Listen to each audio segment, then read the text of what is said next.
Yeah, hold my scarf too. Welcome back, everyone. Jay Bone here for total nonstop Impact Talk for Impact fans. Right here on the YouTube and the Twitch. And I don't know why I'm talking like I'm from New York. I'm from Billy. Bill, what is up, brother? How you doing tonight? Oh, as we get a cat sighting, no, it's turning point. It's within the week, just barely. So we're squeezing it in. Obviously, the West Coast start time of the last Impact Plus special made for very late endings, so that didn't make it as easy to cover. But we're getting it in tonight. A little special Saturday night TNI action. That's right. And I didn't want to let this one go too long because this was a really good show. We got some surprises. Well, I should say a big surprise.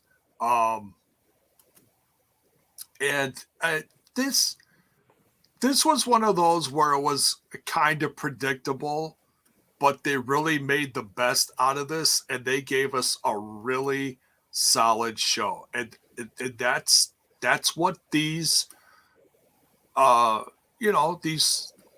these Impact Plus / Insider shows have become. They've become must see. It's like, yeah, you can miss it, but then you hear people talking about it. You hear people like us complimenting them on these shows. Why wouldn't you want to see this? This is why we love wrestling. We have audiences back. You want to hear the crowd response to these shows. That's one of the best parts of this is the oh and the ah and the. Now, Bill, I want to talk to you about this a little bit before we dive into the meat and potatoes of this. Well, no, that's tomorrow night. You were there live. I was. And how was the atmosphere for this? Because this crowd all night seemed pretty fired up. Yeah, no, it was definitely a good crowd. And you got to remember, this is now, they did Bound for Glory, 2 days of tapings within the month. Then they did another. Obviously, this is the first of 3 more nights. So that's a lot of wrestling in one market. But I was mentioning they did a great job of promoting this as a pay-per-view show. So the Impact Plus special, it's a pay-per-view. It's on Impact Plus, but the way they promoted it in town, it was like Bound for Glory to, I think, the local crowd. It's like they didn't really, they put the tapings as like a secondary promotion, but they're like pay-per-view, Saturday night, come see it live, Sam's Town. So they did a good job of getting people there. It would not shock me. I know, but Bound for Glory, I believe, was sold out. I think they turned people away at Turning Point as well. That's what I heard, and they were even saying during the pre-show that they were still putting people in their seats as they were getting going in the first couple matches. And that's something, because remember, the pre-show wasn't announced until the week of. So a lot of people with tickets didn't know there was a pre-show starting a half hour early, and it was a legitimate half hour early. They got 2 matches in before the main show. So a Vegas crowd's notorious for being late or showing up at showtime because stuff doesn't usually start on time. It's like our own podcast here. It doesn't start on time. So there are people that were kind of like, and that's what they have to do when they get there. They have to kind of fill in who gets there early, and then you'll fill in the rest when people get there closer to showtime or bell time in wrestling. If you guys know the indies, it's always like a joke. It's like wrestling time because no show ever starts on time. Right. Unless there's a live pay-per-view, then you got to. That's why they say card subject to change, and that's including start time. So, yeah, but this place was pretty packed when they did start. I mean, if they were filing people in, like maybe back of the hard camera side. Yeah, that's what you do, because what you do is you make sure you get as many people on the floor. Obviously, the hard cam, you want people there. That's the number one priority. Then you want, obviously, front row, second row along the ring. Then you spread it out behind there, and then you focus on the bleachers last. But I think they sell the bleachers. That's like a GA separate ticket. So some people just have that ticket. So FYI, you go to an Impact show, you show up early with that bleacher seat, good chance you could get upgraded. Because if you're there before other people get there, they might want you to fill out a space so you'll get on the floor. Because they rarely show the bleachers unless they know they're full. And like I told you before, usually Sam's Town, they have like 3 bleacher sets, a center, a left, and a right. Yeah. The center, though, is where they put the camera. That's where they're filming. So there is no center bleachers. That's all production. So they just have the 2 bleachers to the side. But that's obviously if you're coming in late or right at showtime, you'll go to those bleachers first. Oh, and those bleacher sections look like they're pretty big. They are. They're a decent size. They can hold a good. Like when people say like what Sam's Town holds, like when it's like, oh, it's whatever, 1,200 or something like that. I'm sure the bleachers are half of that when you take all 3 of them. Now, obviously, one set isn't available when Impact runs. That's why I say it's more probably a max capacity of like that 8 and change, maybe something like that. Yeah, so 1,000 or less, depending on how full they fill the floor and whatnot.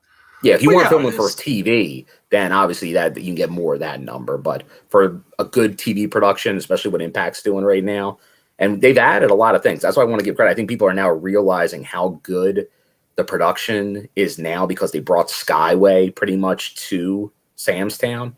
Like they have obviously the cameras, they have those extra lighting, and I could even tell they had lighting at a level at Sam's Town. Then you could tell they brightened it up even before showtime. And I think they even adjusted it once during showtime. Maybe between the pre-show and the main show, they actually lifted the lights up even a little more to show more of the crowd, which I thought was a great idea. And they mic'd up the crowd. And I've noticed now they even have more microphones. They actually hang a couple from the rafters, like over the ring. So they're actually doing a great job of micing it now. And that's something I know we've been talking about for years because I remember Trent would always be like, is it quiet out in Vegas? And I'd always say, no, it's usually a pretty good crowd. But it came off bad on TV just because they had bad audio. They weren't micing the crowd properly. Now they are. Oh, they got mics all over the place. Yeah, and you got to remember, like, in Skyway, that was less than 200 people, except for maybe Slammiversary was about 200. And you know how loud that crowd sounded because of good audio, good miking. And that's what they're doing there. Like you can 200 people, 800 people, 1,000, 2,000. It all depends on the venue and how you do the audio and mic them up. Because if you were in, like when they did house shows years ago and we're at a 15,000 seat venue, 10,000 seat venue and had 2,000 people would be a good crowd, but not in a huge venue like that. It doesn't come off well. The right size venue, whatever the crowd, like Skyway's small, but you have the right amount of people in there and it sounds great. Right. But yeah, the one thing I did notice is, and they do have the mic stands. They're those small ones with the little round base. Yes. I noticed something, and I know I'm skipping ahead here, but if I wait too long till later, I'm going to forget. So I'm just going to quick drop this in here. When Eddie Edwards went through one of the tables during the match, I noticed that underneath the table, and I think Eddie actually hit it and like came off of it. He hit a mic stand that was buried underneath the table that was covered. It wouldn't shock me. The way they've been adding mics to production, like I said, I feel like every time, even between last month and this month, I saw more microphones than I did before. Usually it was just like maybe one on the ramp, maybe probably one under the ring. It wouldn't shock me if they're now putting them under the other rings as well, like other tables, because for this set, Penzer had his own table. He usually doesn't have a table. He just has a chair he sits in. Yeah. But he had a full table. And you'll see on this one, obviously you had the commentators for the Impact Plus ringside. And I did say this the other night, that remained for the tapings, which is maybe a new trend Impact's going with commentary staying ringside, which I think is fantastic if they can keep pulling that off. It does add an element. I think the TV product you'll notice, obviously with Wrestle House, that wasn't the case this week, but starting next week, I think you'll notice improvement by the commentators actually being ringside. Yeah, they do. That is something, as much as I didn't like it at some periods over the last, few years, actually just prior to me really getting full swing back into watching this again 5-ish years ago. Back when it was, I know you love him, but back when it was Josh Matthews and Jeremy Borash. Josh! They went at it so much, it was like a turnoff. But they brought that live feeling to it, and that was great. But I do love the way that Matt Striker and D'Lo Brown play off each other. I do enjoy. I know not everybody loves Matt Striker, and that's fine. It could be the same with D'Lo Brown, but I feel like they've been doing really solid lately when they are together. So, and there's D'Lo Brown right there. How you doing, D'Lo? Who doesn't like D'Lo Brown? Aren't you down with Brown, Jello? I am down with the Brown. In fact, I am going to see him a week from tonight, Bill. He is going to be at Blizzard Brawl in Waukesha. 10 minutes from my house. I can't wait. Oh, yeah. I got a feeling they're going to be lined up. Like all the Impact greats are just going to be all lined up together. It's going to be D'Lo Brown, which was what I saw. Like WrestleCade was this weekend, and I saw all like the original TNA, especially mainly Knockouts, took like a group shot together, which was cool. Oh, that's cool. That is great. TNA forever, baby. Love the Knockouts. TNA. Lots of Knockouts going to be there. Some Knockouts. Gail Kim, Hall of Famer, is going to be there. ODB. Oh, darn. Who's Serena? I know she's not a knockout, but great classic women's wrestler that's been, quite the comeback over the last couple of years. Serena Deeb. Been planting her foot everywhere between NWA and AEW and the Indies and whatever. Training people. I know I'm missing someone. Oh, well, there's going to be Rohit, Raju, and Jake something in the main event versus EC3 and Titan, Adam Shear, formerly Braun Strowman. I did see a recent logo for that match, like that they put out there, and I don't know, just because obviously, like it just had the Impact logo for that match. Makes you think, doesn't it? Yeah, I don't know. I mean, I'm not going to overthink it, but there is a lot of Impact Wrestling presence in this. Oh, and I can't forget, Moose is going to be there too. But he's not listed. Oh, and Joe Doering. My brain is just gone today. So yeah, there's a ton of Impact presence in this show. And hey, there's Joe right now. Yeah, can't wait to see you. Looking for you, Bone. And in front of the show, Daniel Spencer is going to be there too. I'm going to try to hunt him down and grab a pic with him. So yeah, I mean, I'd go broke if I got a pic and an autograph from everyone. So I'm really going to have to pick and choose who I like. Maybe I'll just shake a couple hands or something. There you go. But like, I'm J-Bone. At least I got at least find friends of the show, Jake something and Rohit Raju. There you go. I got to do that. Maybe get a pic with him and all three of them and Daniel Spencer. That'd be tremendous. We'll see. But I can't wait. So yeah, and I'll be covering that too. I'll be making either, share some pictures, maybe shoot a little video. Ooh. We'll see. It's going to be a fun night. So, I go and get a picture like Daniel Spencer put on my phone. Yeah, there you go. Right up the nose. That's beautiful. That's beautiful. Was that an accidental one? No. That was intentional. He was trying to rib me after he took my picture with Rosemary and Havok, Decay. That's a great picture. That really is, man. With the orange hair. That's classic. Oh yeah. I love it.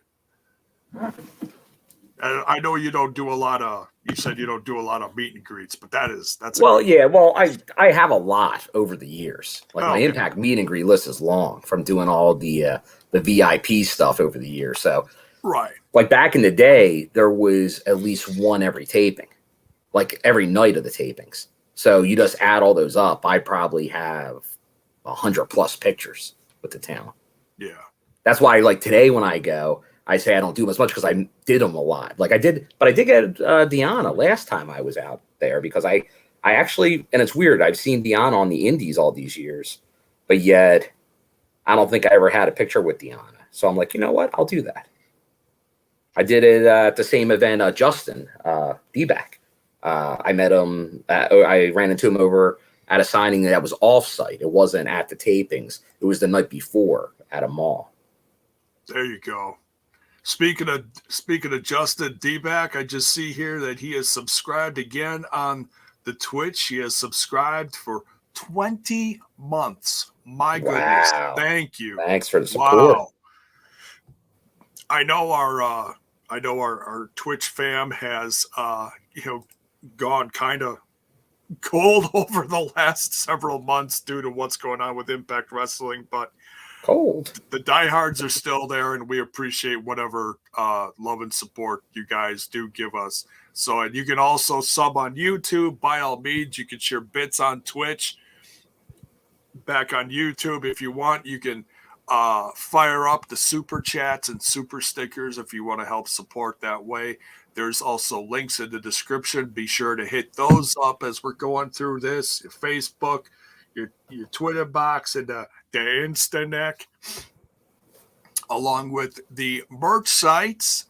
Thanks for anyone who may have checked out the Friday's 25% off sale. If you missed it, everything's still there. You just won't get 25% off. But I will try to keep up with that and let everyone know what sales are coming up. I think there's a free shipping day or something coming up. I got to double check. But there's going to be more sales leading up to Santa's big day coming up in a month from now. So anything else you want to talk about before we dive into this? No, that covered. If anything else comes up while we're discussing the show, I'll bring it up. Or if anyone has any specific questions as we do it, I can possibly relay some more details. But okay. Now we can kick it off with the pre-show. There we go. So make sure you smash that like button, folks, as we get into this, and sub if you're digging the content on the YouTube. We are covering Turning Point 2021 here, Bill. But yeah, like you said, we actually got an actual pre-show out of this with a couple matches. That was nice to see. Solid stuff from they start out. Now, they always say card subject to change. Mm-hmm. And I don't want to speculate too much into this, but this was supposed to be one of the two matches was supposed to be FinJuice versus Decay. Now I might have missed something as people were coming to the ring. I think Matt Stryker said something about people getting zapped. Oh, that's why that just hit me. People getting zapped to Wrestle House. Decay obviously doing thinking kayfabe couldn't have been here if they got zapped to Wrestle House. So they had to put in Rohit, Raju, and Raj Singh. It just hit me. Yeah, now that's true. But aren't they back for the tag title match? Like, isn't Rosemary or are they just zapping back and forth? Well, the Wrestle House stuff happened over the course of the week leading up to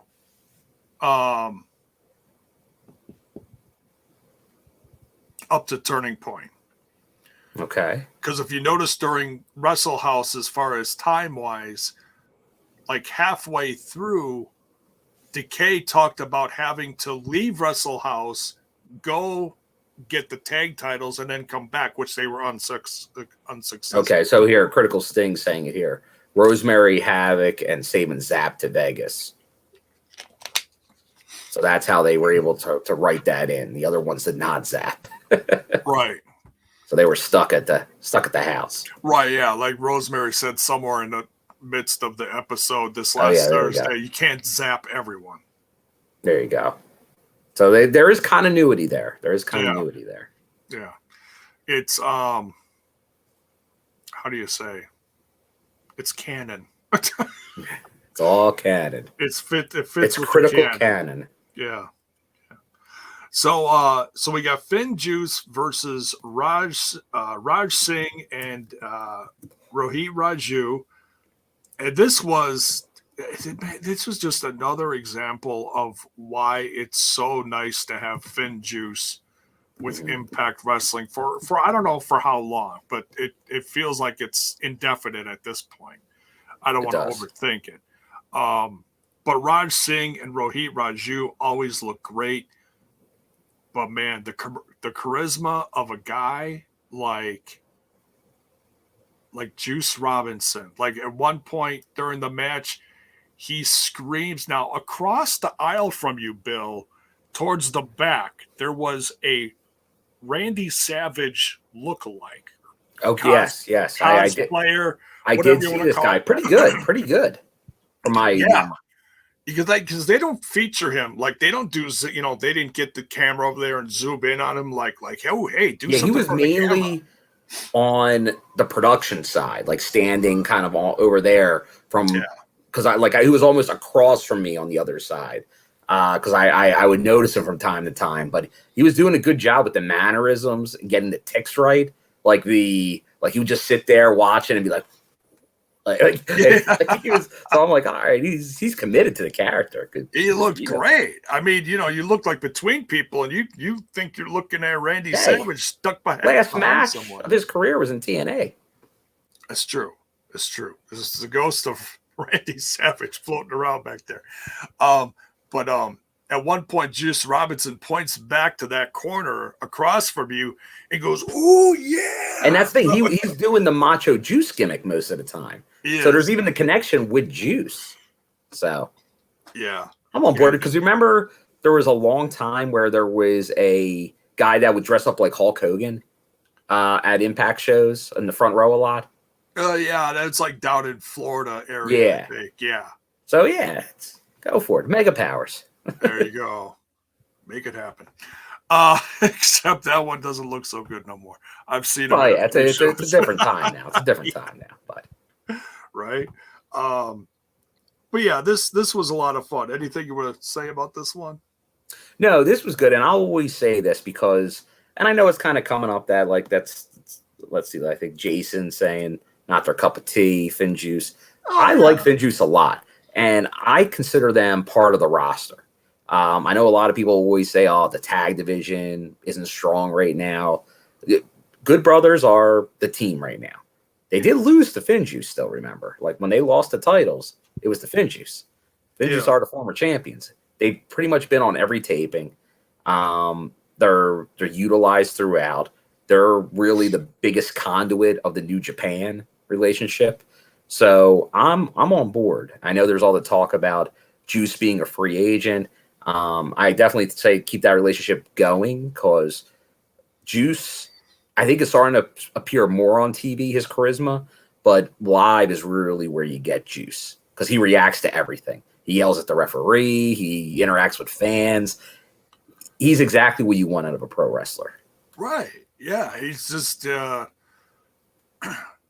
he reacts, and when he reacts, we react. We get fired up right along with him. Like, oh, why? That's the thing. Like, you never have to worry about the crowd going silent or not reacting when you got Juice Robinson in a match because he'll make sure to get the fans going. Not every wrestler does that, and sometimes their work makes it happen. Like they just are by example. Like they'll get people going, but Juice, he does it in the ring, but he also will make sure he'll start pointing people out to get reactions out of them, just to because that's how he wants to go about his business, and I think that's a great way to do it. And that's fun, whatever. Yeah, a lot of heels do that, but he's a face that does it. Yeah. A lot of faces depend on I'm a baby face. They'll cheer for me anyway. Doesn't always work. And maybe he knows because I'm coming from New Japan. They're not as familiar with me as we see in the comments a lot of the time. People don't consider them Impact guys, but he's doing his best to make that happen. So, yeah. But yeah, so FinJuice and let's not forget. I know people are wondering about David Finlay. He very good as well. Like he's obviously the more serious and like the aggressive. But I'm a big fan of David Finlay as well. Oh, he's great. I mean, he came up in that dojo in Japan. He's spent many a years over there, and this is the longest time I think he's been back in the States since he's been over there. So he's bringing all that experience and knowledge back with him. Not a bad thing. Hey, let's not forget who his dad is. One of the toughest SOBs in the biz in the last 20 years. So, oh yeah, this was fun. It wasn't really for anything, but obviously it keeps FinJuice towards the top of the contendership. Correct. It just leaves them high up in the, if you want to say, like, we don't deal with rankings here, J-Bone, which I'm glad because I can't stand rankings. Other than a one-night tournament, I'm not a ranking guy because I don't keep track of it. Yeah, I hear you. But you kind of know based on who's won lately and stuff like that, who's a contender, and this still puts them in the conversation. Yeah, and Matt Striker and D'Lo Brown do a great job of saying stuff like, "Oh, this team's won a lot lately," or whatever, or they might give some statistics, but they don't focus on them. That they don't make it a thing. Yeah, and you know what? Since you just brought up Striker, I want to give credit right now to both Striker and D'Lo. And this is another thing maybe about being at ringside for the multiple nights of tapings, because Penzer is usually like the MC. If anyone went to Impact tapings in the past, that was usually Borash, who would be kind of between breaks and tapings or between matches, would be getting the crowd going, giving stuff away, all that type of stuff. And that's Penzer doing that now, doing a good job. Obviously, all of us big fans, friend of the show, David Penzer. But Striker and D'Lo, and I think even more so Striker, so I'm going to give him a lot of credit for this, is real good at like identifying like the young fans in the crowd and making sure to like work with Penzer, like to give him a DVD and stuff, and he was signing stuff for fans. Like that goes a long way. The one thing that I think in wrestling is you want to identify those young fans that make them a fan for life. You like a kid that's 5, 6, 8, 10, 12 years old that goes to a wrestling show and has a really fun experience. And then if they get interaction with talent to add on to that, that makes them a fan for life. And that's what you need going forward if you're Impact. That's why Up North is the great behemoth it was. It did that. Now it doesn't, but Impact can get even more, like maybe not through TV. They were able to do it through TV and toys and all that type of stuff. But Impact can do it if you're there in person. That's where you really work that crowd. Yeah. Like that's where you get a hold of them and you make them a fan for life. Even older ones, like the guy that sat next to me at Turning Point. That was an AEW guy. He's been to almost like all their big shows this year. But he was in California. It's like, I'm going to drive to Vegas for some wrestling this weekend. And he's like, after going to 2 nights, the pay-per-view and TV the next night, that's now his number 2 promotion, Impact. It wasn't before. Yeah. It really wasn't probably even on the list. Now it's his number 2 promotion. Yeah. There you go. But yeah, talking about that, making a fan, here's another perfect example of that. That Lion Kid that was just on the TNI UK show interview a couple weeks ago or last week, whenever that was.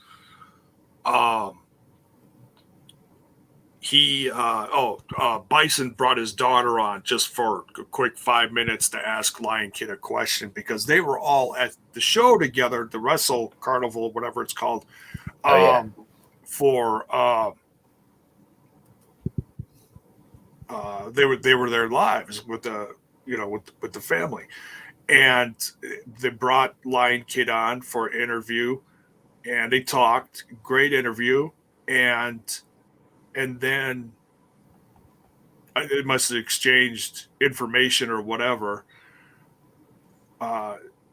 Lion Kid sent Bison a package for his daughter with like a bunch of Lion Kid merch, like a stuffed animal and a bunch of other little things. And I'm like, that's awesome.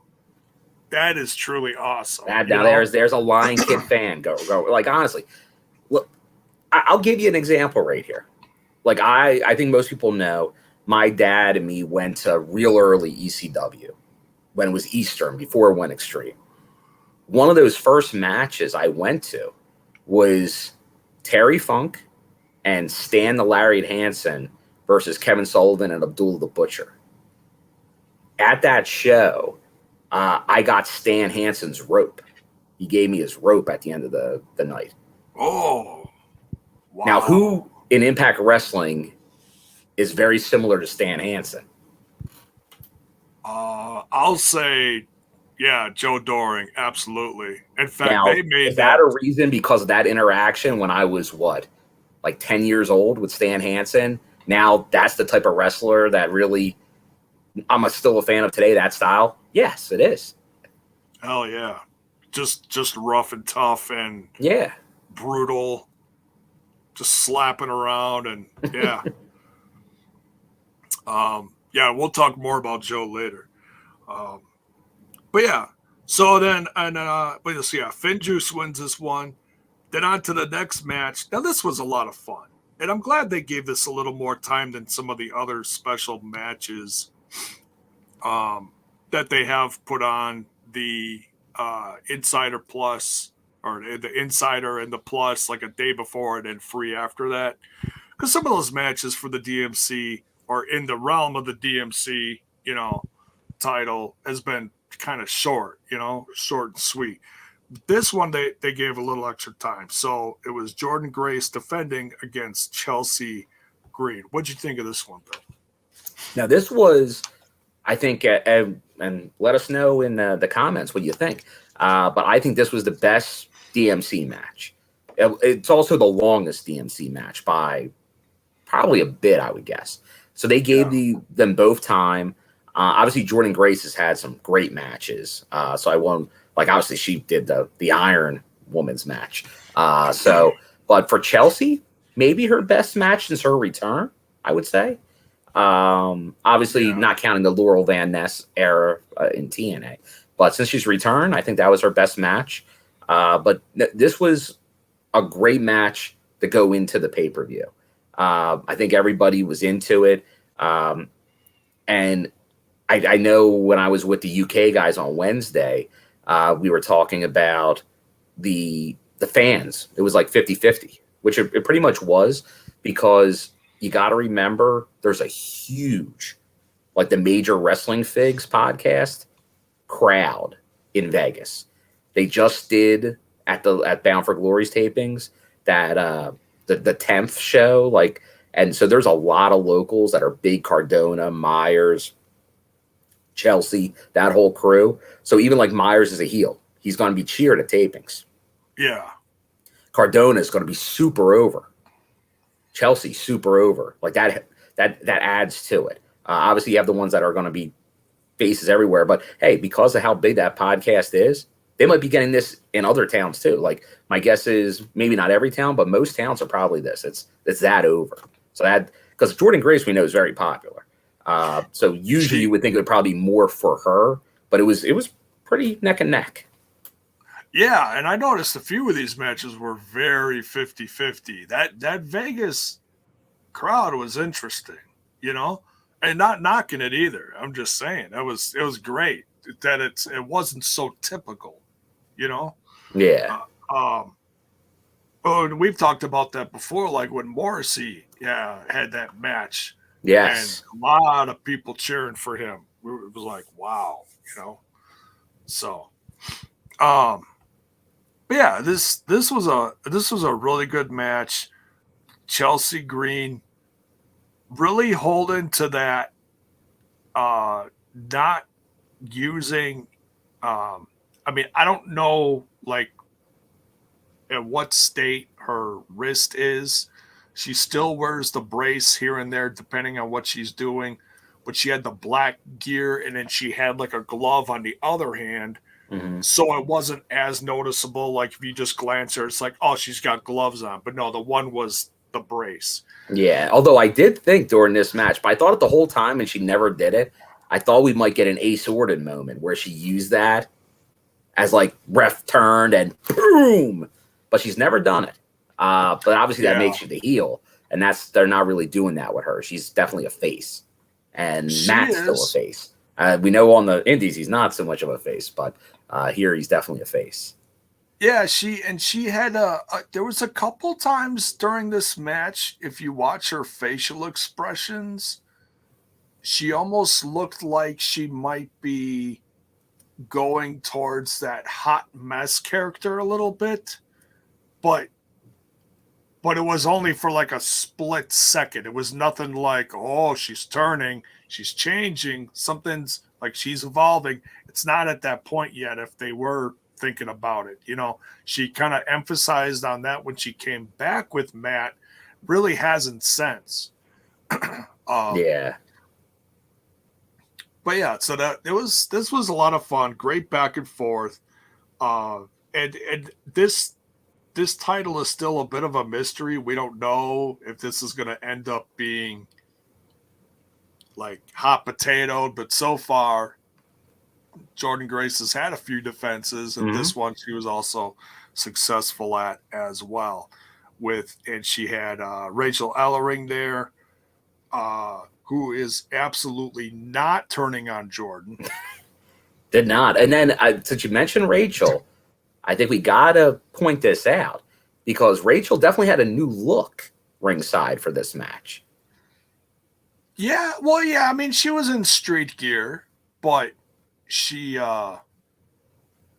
looked great, Oh no, she looked great because I remember I think Jordynne actually pointed out. I guess Impact released a photo of them coming out at the entrance, and she's like, "And how great does Rachael Ellering look?" Which, okay, if Jordynne says it, then I gotta say it too. Yeah, and I mean her tan is always, she's very tan. Very tan. Oof. Some might even criticize it, but I'm not going to. I'm the whitest guy in the room, especially with my black cat sitting here. But yeah, this was a lot of fun. We'll see what's next for the DMC stuff, and I like that they got at least a few of the, I hate saying like odd mid card ones that aren't really getting used as much. They'll throw them in that category just to put a little more emphasis on the title, like Jake or Matthew Raywald, stuff like that. So, all right, then on to the main card here of Turning Point. We got Chris Sabin versus Ace Austin kicking off the show. Oh man, Bill, I'm telling you. Chris Sabin in 2021, who knew that at the start of this year, as up in the air as the whole wrestling business was, that 2021 could be just a career year for Chris Sabin within the last decade.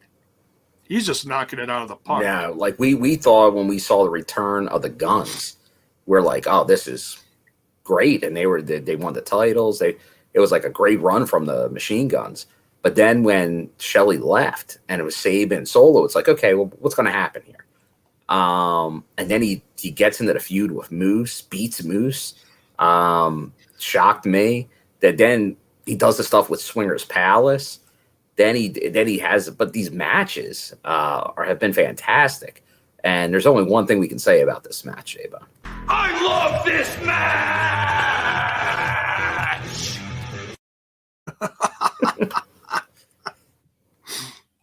I love this match too.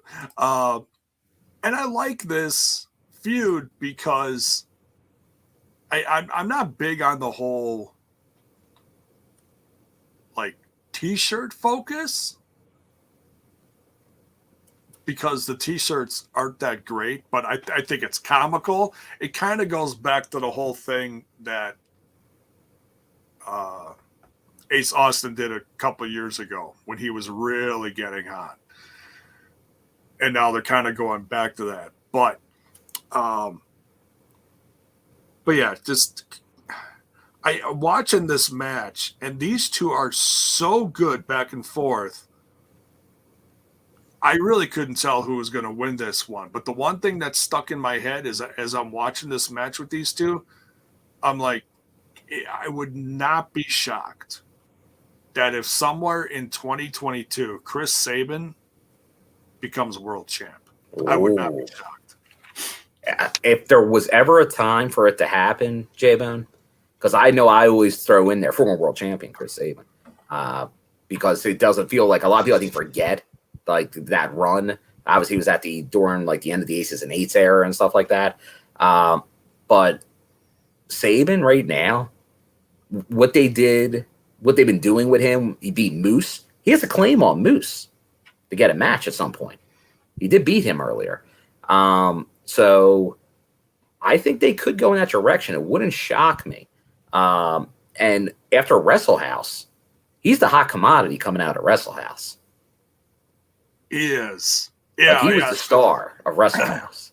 He was absolutely one of the focus points that just made it a riot with the slow-mo steamy Sabin or hashtag steamy Sabin or whatever you want to, whatever, catchphrase you want to throw in front of Sabin, smoky Sabin, whatever. Damn, it was, he is sexy. I mean,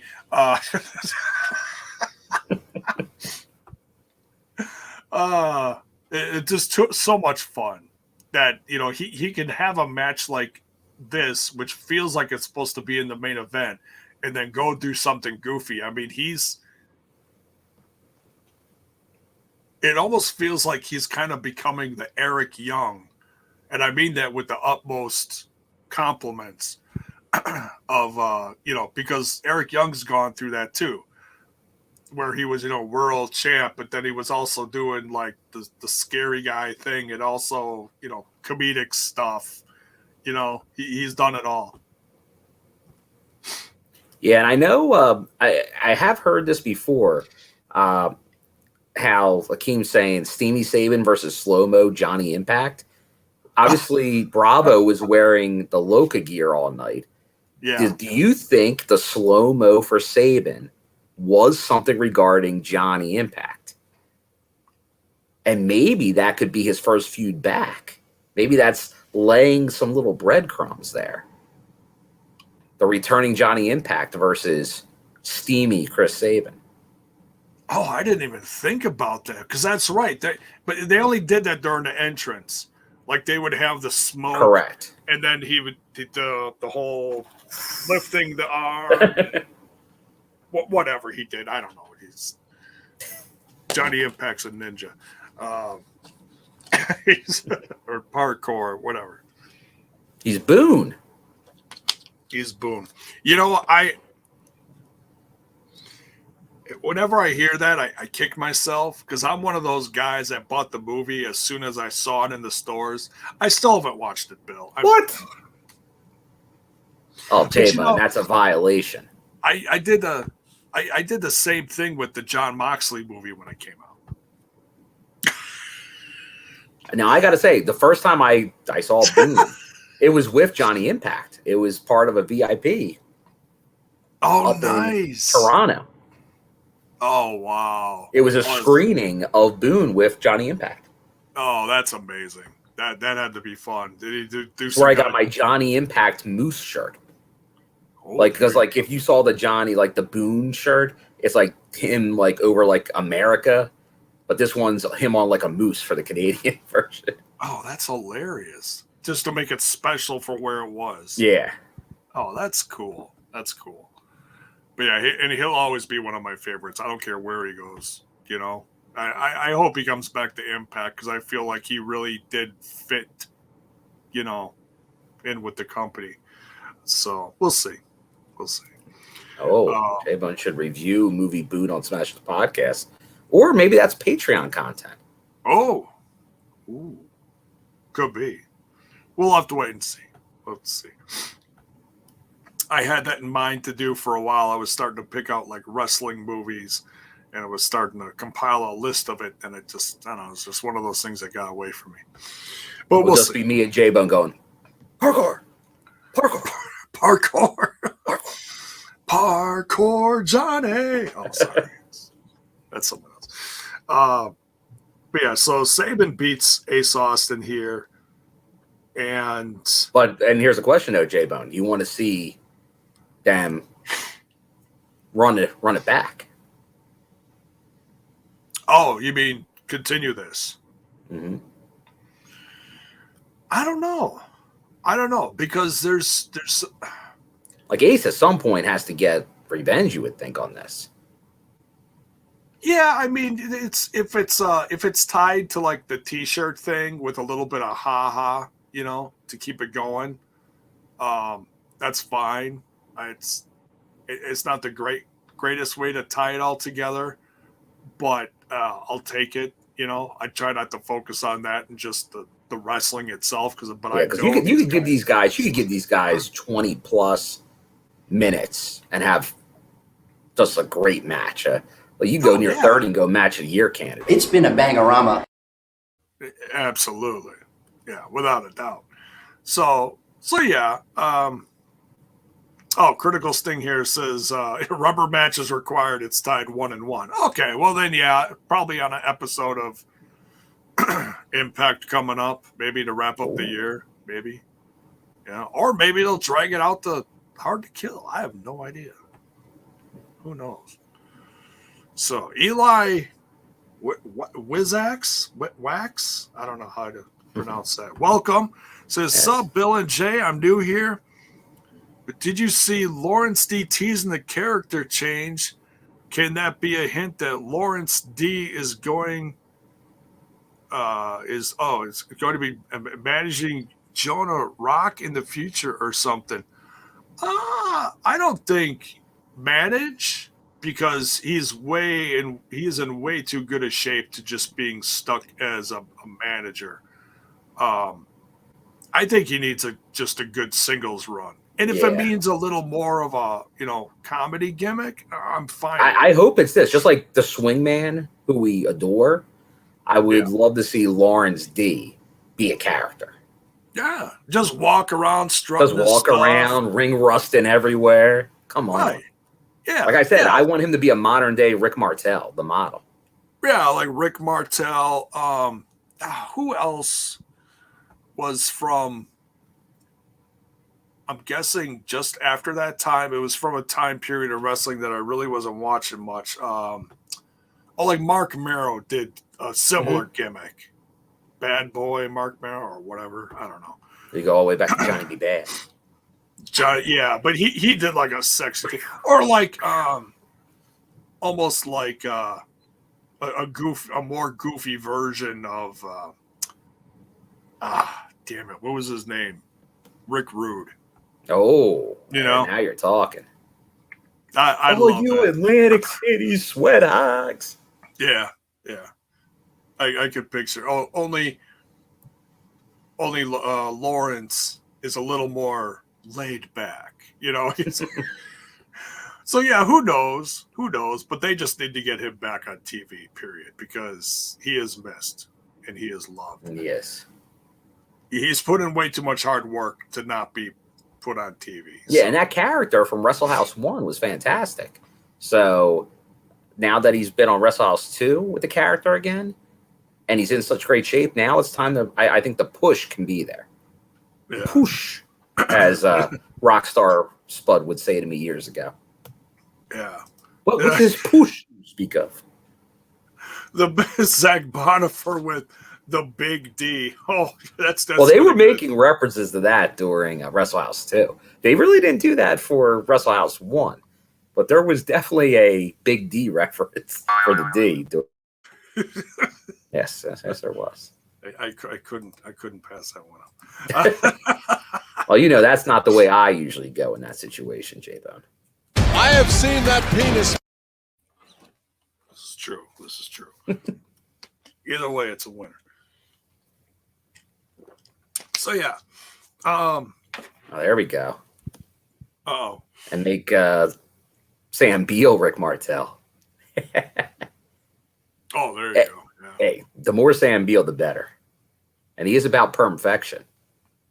Maybe Sam Beal and Lawrence D could team up. Ooh. Ring rust and perfection together. Ooh.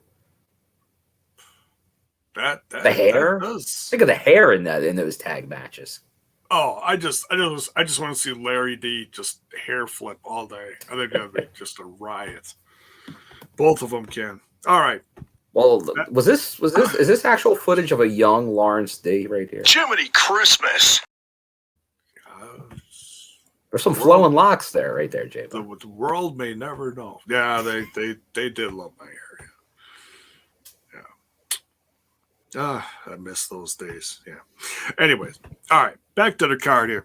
Next we got VBD, represented by Eric Young and Joe Doering, versus Heath and Rhino. Diener is also at ringside with VBD, and oh God, scared me, Joe. Hi, how you doing? Good. Always with the grunts. Is that indigestion or is that just I don't know. Eating the weak opponents. Oh, it's I don't know, it must be a fiber thing. Anyways, all right. There you go. Kids, eat your fiber. Now, one thing I was concerned about Joe in this match is I don't know if this was like a knee related or if he twisted his ankle, but he collapses early in this match. Did you notice that? Just a speed bump. Just a speed. You know all about those checkers, boy. Oh, I'm not sure what you're referencing to there, Joe. I'm a Culver's guy myself.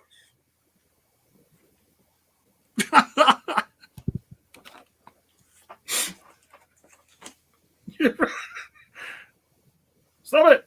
Freaking me out. I wear boots.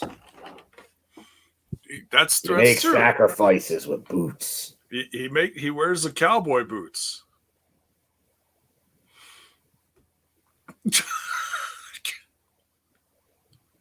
You can't handle my boots, J-Bo. I can't handle the stare either. I mean, I would lose every time in a staring contest. My eyes would. I'm ornery. Hey, this is true. By design. All right, put him back in the box. The box. Put Joe back under the bed. What's in the box?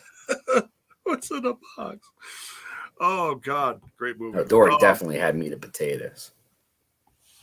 Oh, he's just like 13 steaks. Forget the turkey.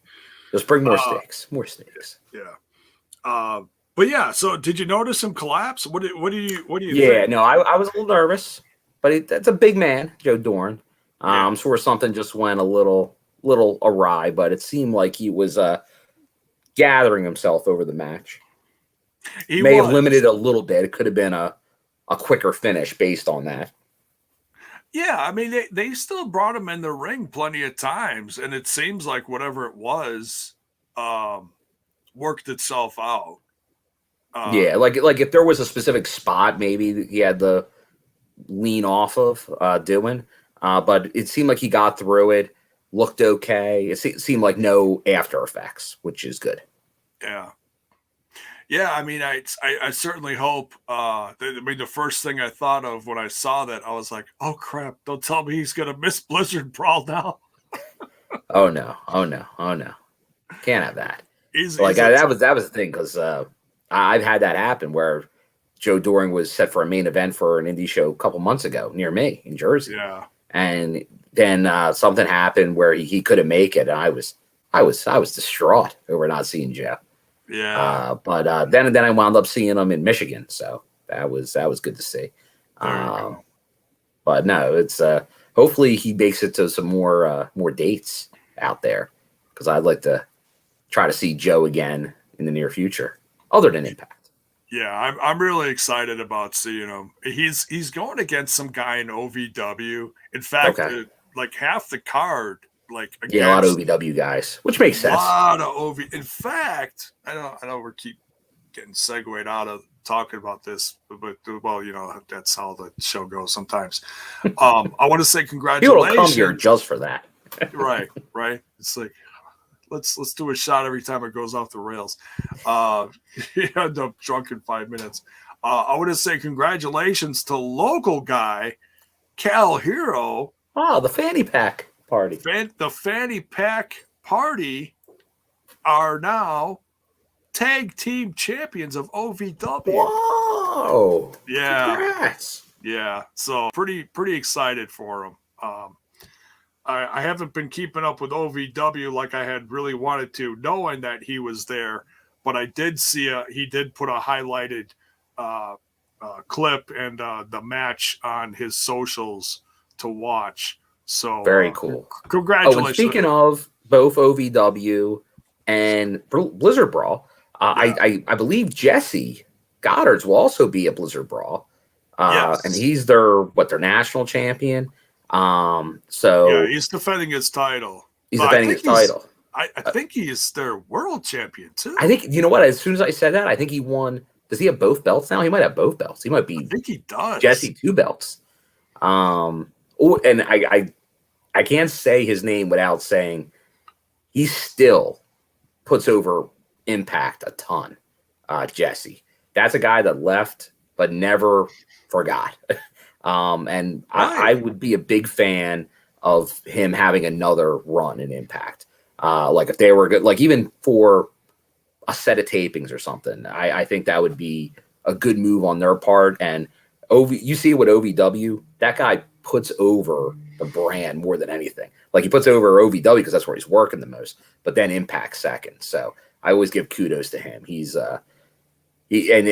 like he's very interactive with his social media. So tag him and stuff. He'll retweet stuff. He'll like stuff.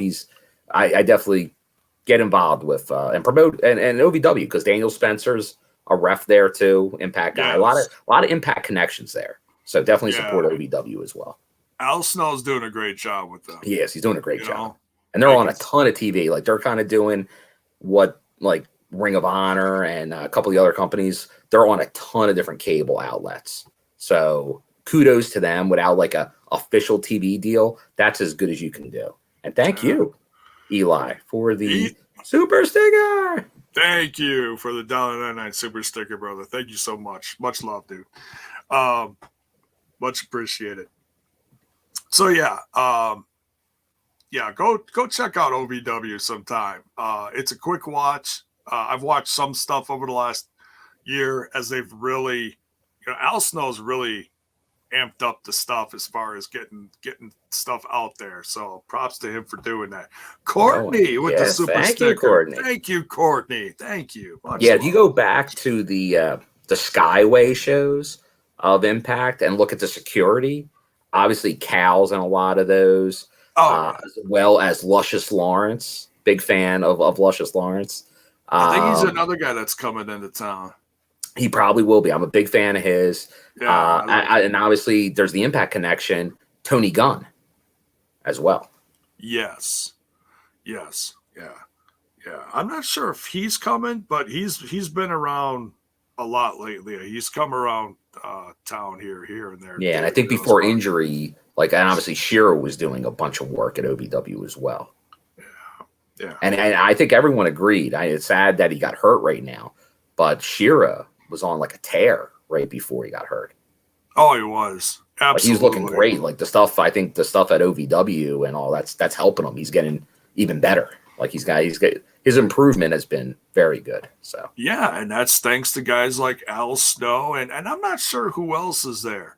I want to say, is one of the Basham brothers there training people? You might be right. I think I did hear that at one point. I think because he's another guy that's coming to Blizzard Brawl. Okay, and that's kind of low key. I'm like excited to see that because I love the Basham brothers. Like they never did much with them when they were around, but I was excited for them.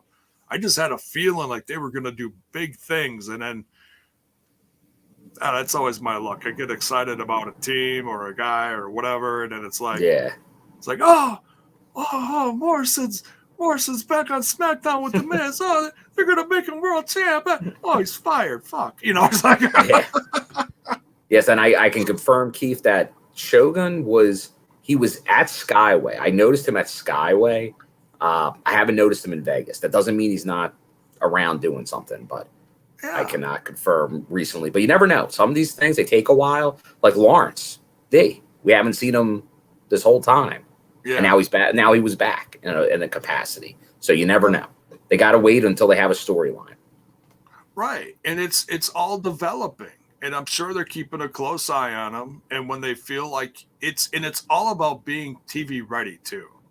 Correct. That's part of it. I mean, the thing with Impact, when you hear someone get signed, you might go, oh, well, I should see them next week. That's not how Impact works. And they don't have a true developmental. Like they may use OVW at times, but they also might just say like, hey, work the indies. We'll work with you here and there. And then you'll show up at some point. Right. Yeah. So they'll put you where you need to be to make you better in general. Yeah. Let's see here. But yeah, so VBD versus Heath and Rhino. Great tag match. Heath gets his ass handed to him bad in this match. Oh, baby! That's probably not his reaction to it. Oh, it was oh baby, I got my ass beat. I was gonna say I don't think he'd be that excited. You're saying he would be more sounding like this in the dump. I used to have a last name, but now a billionaire keeps it in a safe. Exactly. Yeah. A lot more somber mood. Probably, having a few beers. So instead of the loud "oh baby," it's the "oh baby." Oh baby. Yeah. And not a sexy "oh baby." It's it's not a slow motion "oh baby." No, not steamy "oh baby." No. So yeah, we talked about Joe Doering, really worried about him. Rhino had a great spot in this after War Machine Rhino. Exactly. After Heath had his butt kicked a good chunk of this match. Eric looked great. I don't know what you want to add to this one. No, and this is great to see Eric Young obviously back in the ring. I think me and Justin really popped at Bound for Glory when we saw him back. Like it's like, oh, all right, he's and we were kind of saying it's been around the time frame where he could be returning soon because it seemed like him and Heath were on a similar time frame, and Heath had just come back, so it was like, could we get Eric? And we got Eric, and obviously there's a reason he was world champion. This guy was like the MVP of Impact right before his last run ended. Like he was the man before he left. He had multiple segments every show.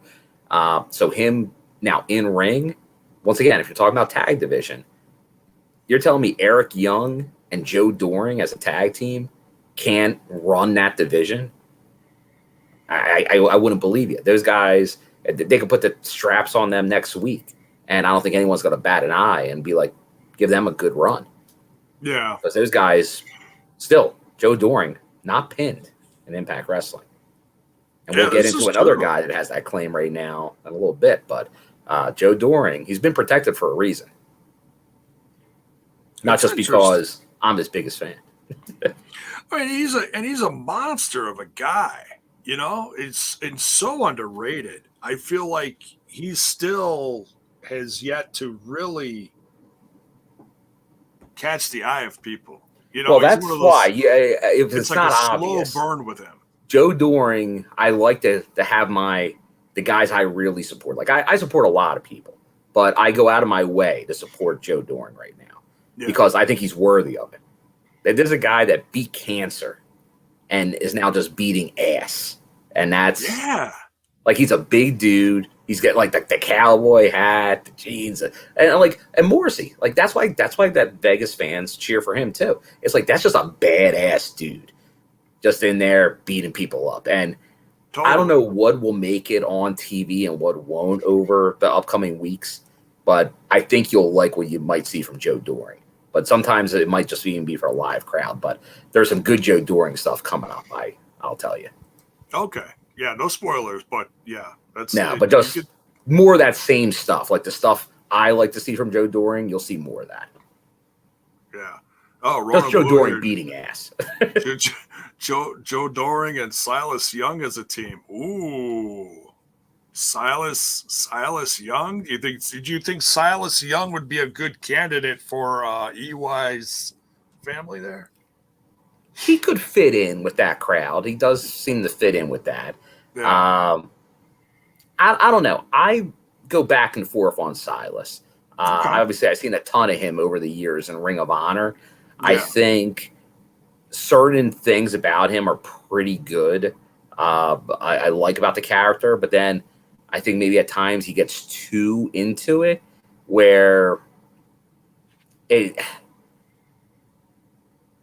think there's almost a borderline with that character where sometimes he gets too into the last real man, and it becomes more annoying than anything else. But if he can tone, it's almost got to be toned down a notch. And I don't know, because he's not a huge guy. Like it's tough to come off with that Joe Doering, but Eric Young, I think is bigger than Silas. I don't know. It's just to come off with that persona. Like he gives good promos. He can act it out pretty good. But in the end, in a match, you got to be believable. And I don't know if his in-ring is enough to make it believable. Okay.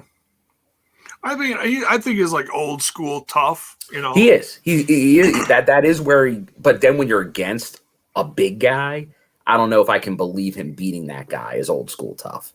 Yeah. Yeah, I hear you. So I think it just might limit him. Like he can keep that character, but I think it just limits how far he can go. I always like to see how they could rise to the top of the card. But if you're saying coming in and being like mid card type stuff, then yeah, fine. But I'm always looking how you can go above that. Oh yeah, and I think he could. It's just you have to tone it down a bit. Yeah, we'll see. Yeah, I think he'd fit. And there's rumors. I saw some. Alliance. What's the guy's name? Lewis something. He used to be on BQ's network. Now he's doing his own thing. Oh, I know who you're talking about. Yes. Can't think of his name. But anyways, yeah, he was put up a video recently saying Lewis Carlin. Thank you. Yeah, Lewis Carlin. Yeah. I've been watching some of his stuff lately. He puts out these smaller bits lately. Saying that Silas Young was backstage. I don't know. Take it with a grain of salt. You know, I'm not overthinking it. Maybe it'll happen, you know. I get you. And that's the thing. Like, that's what stings here. Like, just with that persona he has, like, he's walking to a room with Jake, Doering, Moose, Morrissey, Gallows, Fulton, like a lot of big dudes.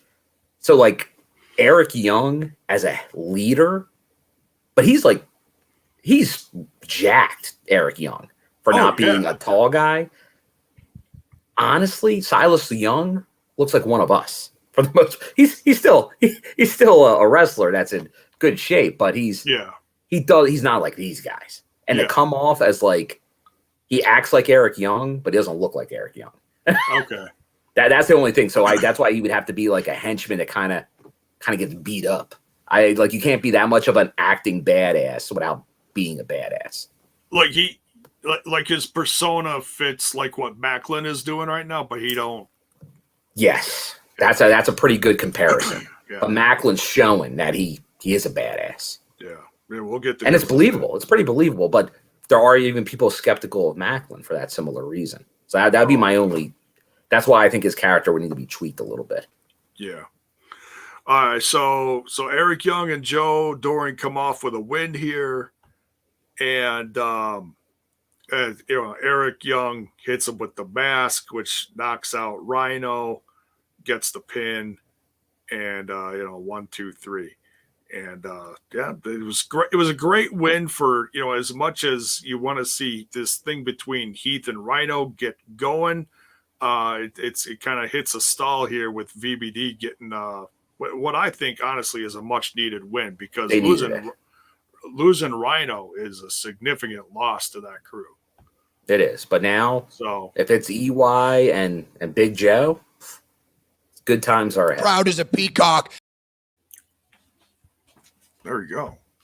We'll see what happens. I can't wait. But yeah, hopefully Joe comes in next week. Hopefully he's all healthy and good to go. Let's see. Next we got one of your favorites, Bill, VSK versus Rich Swann. Well, we gotta come on, man. Come on. Rich Swann, I'll let him speak for me. That son of a bitch. I thought you'd like that. Yeah, because obviously this was supposed to be Brian Myers, but Brian Myers not medically cleared, so VSK took the spot, and was I disappointed. Yeah, I know a lot of people wanted Zicky Dice, or maybe he would bring in someone else completely new. Like I just don't get when you have Zicky Dice. Excuse me. Like and I don't know if that's for heat, just like to go at people like me. Because it's like, well, Zicky Dice has all this charisma. He's outlandish. He's entertaining. And then you give me the vanilla, Mr. Vanilla, VSK. I think the V stands for vanilla for VSK. And you're giving me him, who's shown nothing except for he's got the brownest nose in the business from hanging out with Brian Myers. Ooh. But maybe that's the thing. Maybe that's the heat he's supposed to generate. Yeah. Like I see the talent, but I understand what you're saying. I hear you. Well, and it could be if you give it time, but the guy just shows up and he's like, he gets the, Brian Myers is going to give you the, you're the best. Our boy Sam Beal gets no respect. Zicky Dice gets no respect. Give me Manny Lemons, the zest for life. I'll take him. He's shown me more charisma. The zest. Yeah. Well, okay. So, well, yeah, I don't have too much to say about this. Rich Swann, you don't see Rich Swann having too many bad matches over the course of the last few years. And he put VSK in his place here, wins with the Phoenix Splash. Zicky Dice gets taken out at one point by the Mack. That wasn't Downtown Daddy Brown? No, that's another universe. Okay. Time's actually a period in time. Yeah. Well, kind of. I don't know. I don't know what the hell you call it. Just don't get the gout. Yeah. Oh, dude, that's main eventing with the gout, man. I don't know how the hell he did that, and with the cane. Crazy stuff. But yeah, it definitely was, because that Downtown Daddy Brown had the salt and pepper hair, so that definitely wasn't the Mack. No, different guys. Come on. Yeah, it'd be like if I dyed this, and came in here with a jet black thing. It'd be like, well, who is that? That's not gonna put a little just for bone in there. Just for bone. Just for bone. Yes. Yeah. It's good shit. I don't have too much else to say about this one, but it's a win for Rich Swann. And that was the only way to go. Sure. There's no doubt, because it's revenge for Sam Beal. So yes, and we're all about revenge for Sam Beal. We're Team Sam Beal over here. Yeah. So do you think we're gonna see more of the Perminator? I hope. I don't know, but I hope so. You're not sure? I need more Sam Beal. Okay. Although I know Sam Beal was looking yesterday.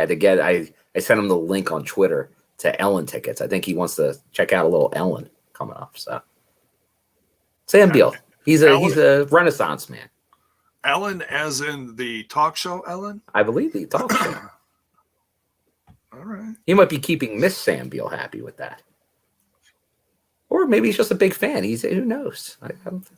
You never know, Bill. You never know. But Willie does have a question. You got hair on your booty cheeks? Oh, I am definitely not dyeing any beard with that. Anyways, next we got Morrissey versus Matt Cardona. Oh, This was a lot of fun. And I noticed something here. There's a big picture going on. It wasn't just 1v1 here.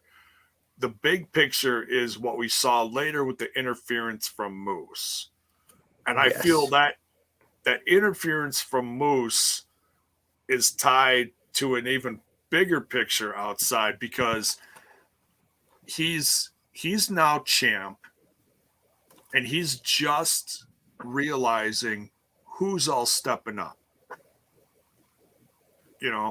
Who's coming at him, and he sees Matt Cardona as being very ambitious, and he sees the talent. And I'm not going to say that Moose is scared of him, but that's why you use a guy like Morrissey. Morrissey's paying dividends here. He's knocking him down a few pegs. But I'm not sure what this is also going to do for the relationship between Moose and Morrissey. Does it just signify that there's a really strong connection there? Or is it just, I scratch your back, you scratch mine? What do you think, Bill? Yeah, that's what we've kind of seen. Like, they were reluctant partners in the past, Morrissey and Moose. It does seem more, it's like, if it works out for both parties, they'll work together. But there's still, obviously, one's the champ right now. But we know Morrissey wants to be the champ. So they'll work as well together until it comes between them two. So he's okay with like taking out Cardona, probably taking out whoever else. But if it comes to Moose, they ain't going to be buddies and be like, oh, go ahead, Moose. Big Morrissey's going to say, I'm going to go through you. That's what's going to happen. Well, yeah, it's like, at what point does Morrissey say, well, I've done all this for you. What are you going to Well, we did see on Impact TV, I believe, that he was going to, like, Moose was going to give him a shot at the belt, wasn't he? Didn't he promise him a shot? He might have. I don't remember. Like, I thought that was a couple weeks ago that he promised him a shot, but could be. I have to go back and look. A lot of wrestling lately. And he's a guy that is Morrissey is a guy that has absolutely proved himself during this period of, like, you can call it like redemption. Yeah, I think when they tagged up the last time remember when he was looking for partners, I think he promised him a shot during that tag match. Okay, it could be, yeah. Who knows when that comes up? I think he's sticking around till the end of the year, through this set of tapings. I'm not going to ask you to give me any spoilers, whether you've seen them or not at this last set of tapings, but I'm hoping. Well, we know we saw him at Turning Point. Well, yeah, and I think a big sign that he might be sticking around is he won. Yeah, usually, not to say that doesn't happen in wrestling, you can win, and then we've seen champions win and not come back. So that's not a guarantee, but it does seem like there's a pretty good working relationship. Like I said, we keep talking about Cardona. We've never heard that he's signed. He sure seems like he's signed. It seems like he's a fixture right now in Impact Wrestling. Yeah. So do you need an actual contract to say it? Not a bad thing, but it seems like he's pretty committed. And I'd say the same thing about Morrissey right now. Oh, absolutely. Yeah. He even said it on this podcast, in that interview with good old Bison. The Beefalo. The Beefalo himself, yeah. By the way, I hear there might be some new merch coming. Ooh. Yeah, keep an eye out for that, folks. It's all about the beef flow. I love bison. But yeah, and that's something that the sheets even covered. You know, talking about how his relationship with Impact Wrestling and all that. I hope he does stick around. You know, because they could absolutely. We are live, David Penzer. Just like Turning Point was live. You guys live? Yes, this is live. This is live. It's, you know, yes, we're a little late. A little late doing this. Stay within a week, just barely. Yes, but we wanted to get it done. What's up, David? How you doing? Front of the show, David Penzer.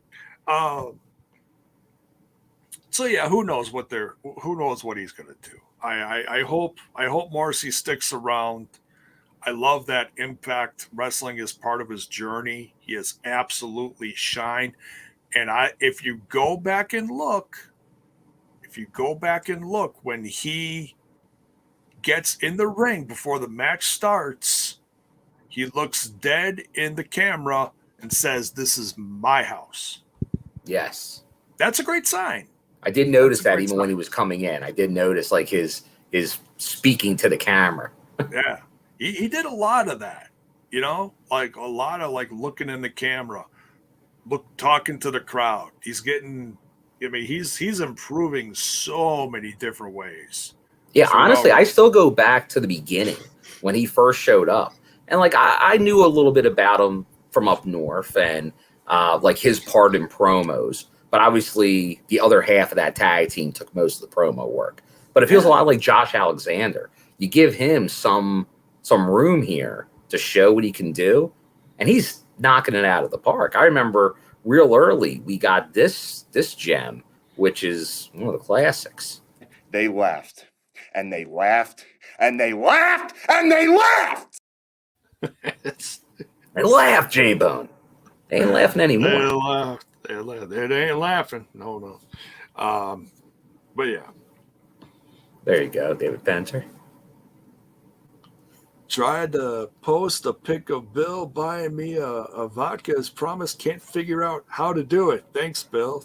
We'll have to find it because that was the picture was taken by Mr. Producer himself, the director of the production there.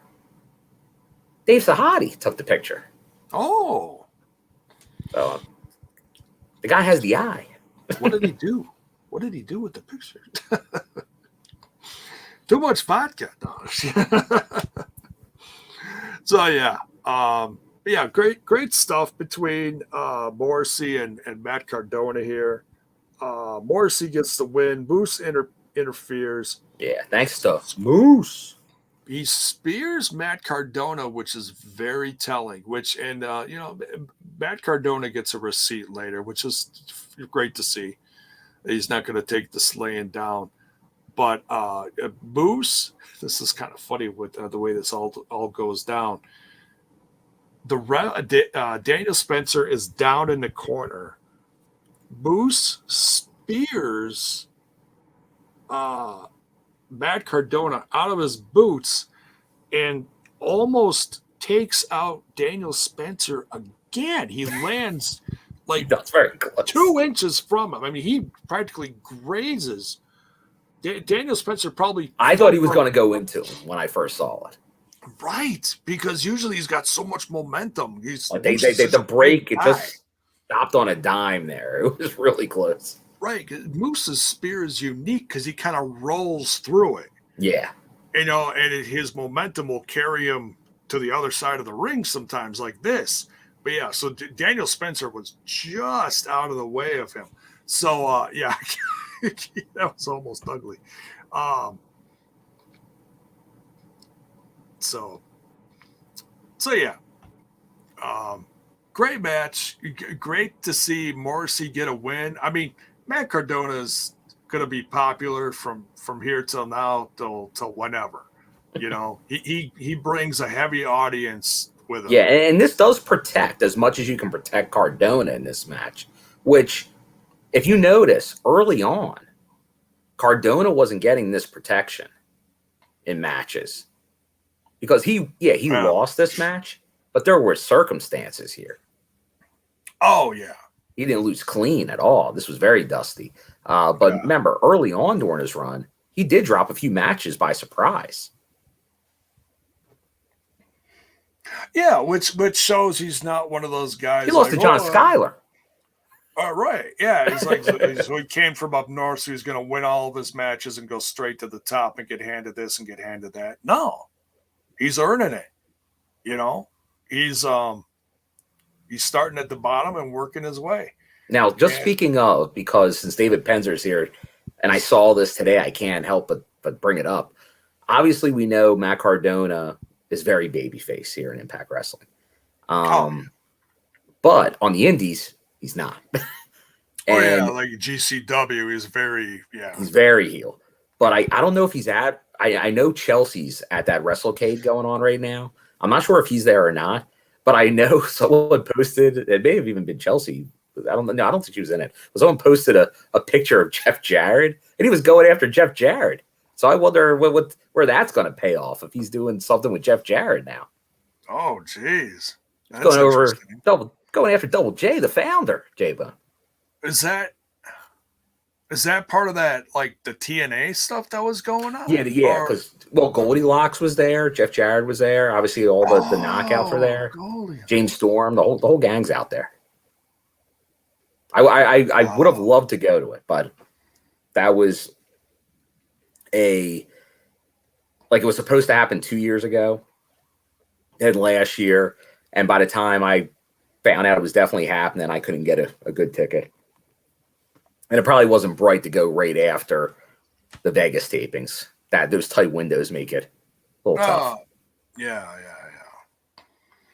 Oh, okay. This might make a little more sense then.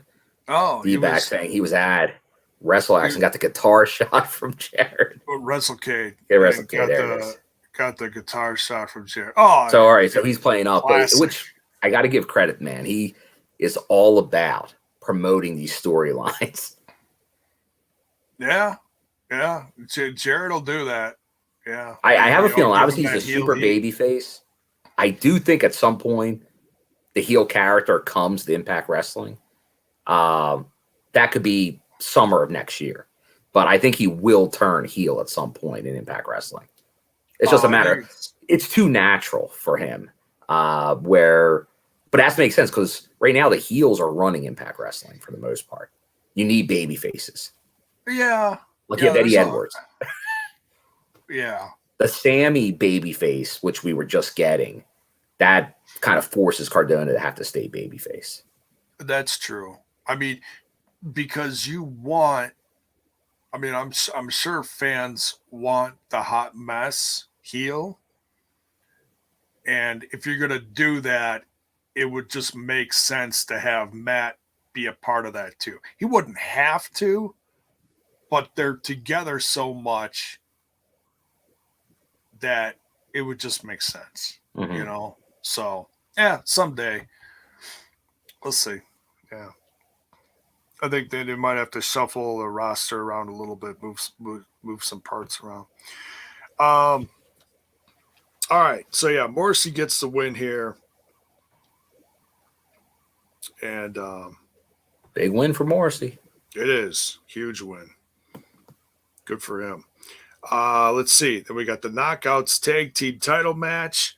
We got Decay going after IInspiration, defending their Knockouts Tag Team championships. Rosemary and Havok representing Decay, of course. This was a lot of fun.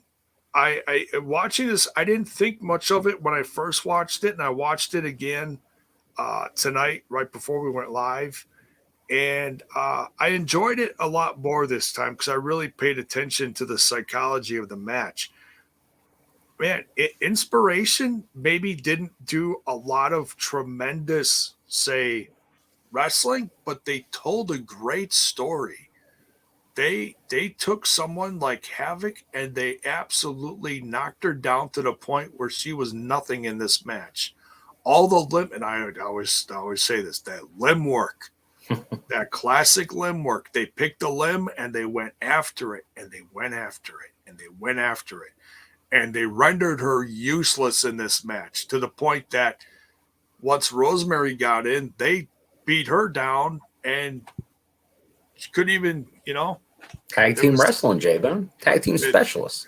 It is. The inspiration is, they really looked smart here. Yes, which as a heel tag team, and as you said, and I think they even say, like, they're not going to be two Deonna Purrazzos in the ring, ability wise, but you don't need to be.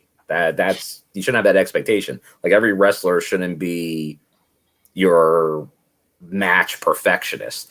But what they do is they tell that story in the ring. And then we already know what they do in the backstage promos, the vignettes and all that. They're great. They're funny, but like they tell a great story back there too. So it comes full circle. Like, and I know when we knew they were coming to Bound for Glory, I was like, I wouldn't give them the titles straight off. But I had them winning the titles at this show, at Turning Point. I'd be like, I still put them on them pretty quick. But I was wrong. I think it does make sense that they got the titles. That adds to their characters' persona that they just came in and got them. If they were to lose, once they were booked in the match, you pretty much had to give them the titles. Maybe that would be the only change, is like you don't put them in there. But since you did, I think it was the right call to do it now. Because them being, you want to chase the heel. You want faces to go after the heels. Like that should be in wrestling what you aim for. Because the trouble is, when you have a long time face champion, that's great for a live crowd, but the story isn't there. The story's in the chase in wrestling. So chasing the inspiration is good for any team, Decay or whoever it is. So I think that is the right call. For the most part, you should usually have a heel champion. You have the faces go over every bit, but then a heel takes over again. That's wrestling. Yeah. It's, you work with what you got, I'm not sure where this goes from here, but I can't wait to see what's next, who's going to come after the inspiration next. Yeah, because the Knockouts tag division's looking more and more loaded with some of these recent acquisitions with obviously the champions now, but we've seen some other people come in. So it'll be interesting to see what happens here. I know one of your favorites are the Undead's Bridesmaids there, J-Bone. Oh, I love them, and I want to see them used as more of a powerful group, similar to Decay, but not everybody can be on top. Mm-hmm. And I get that. But yeah, I love what Brandy Loren and Kimberly are doing. I was really curious to see what they'd be like together as a tag team when I saw that they were actually being put together in character as part of the whole undead thing. They're killing it. They're absolutely killing it. I love it. Yeah, good character work, which that's what Impact thrives in. Obviously, anyone that saw Wrestle House, and if David Penzer is still in the chat, hopefully, I'm sure you've seen it, David, but I know we were talking about it. I know you were really looking forward to it, and we have a separate show we did the other night, Thursday, a review just on Wrestle House 2, and obviously we were big fans of it. I think most of the people in the chat were probably as well. Yeah. Keep talking about this match. I'm going to be back in like 1 second. All right. I got to mute for a minute. All right. No problem. So, yeah, let us know your thoughts in the chat about this one. And what do you think of the Knockouts tag division right now? Inspiration obviously defeated Decay here. Do you think Decay should get another shot at it? Do you think any of the other teams should be next in line to go after the Knockouts tag titles going forward? But definitely, and what are your thoughts on the Inspiration since they've been added to Impact Wrestling? I'm a fan. I didn't know a ton about them before. I did see some of their different promos and backstage segments, so I thought they were definitely talented. They were funny, and I know Mayor says the the Instaneck photo. I don't know if that's the gear they were wearing, which was, I know some people thought it was Harlem Heat, but they actually came out and said it was actually Britney Spears, that they were like, oops, we did it again.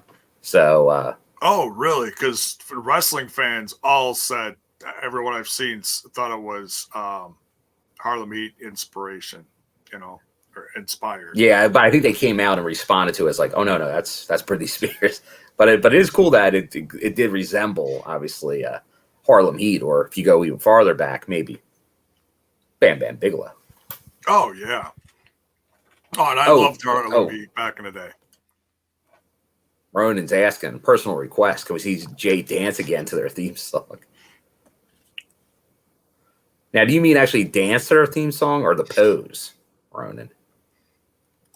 Yeah, I mean, I can pose, but I'm not shaking my non-existent ass. Did you dance to the theme song the other day there, Jay? I don't think so. How many lollipops did you have? I don't know.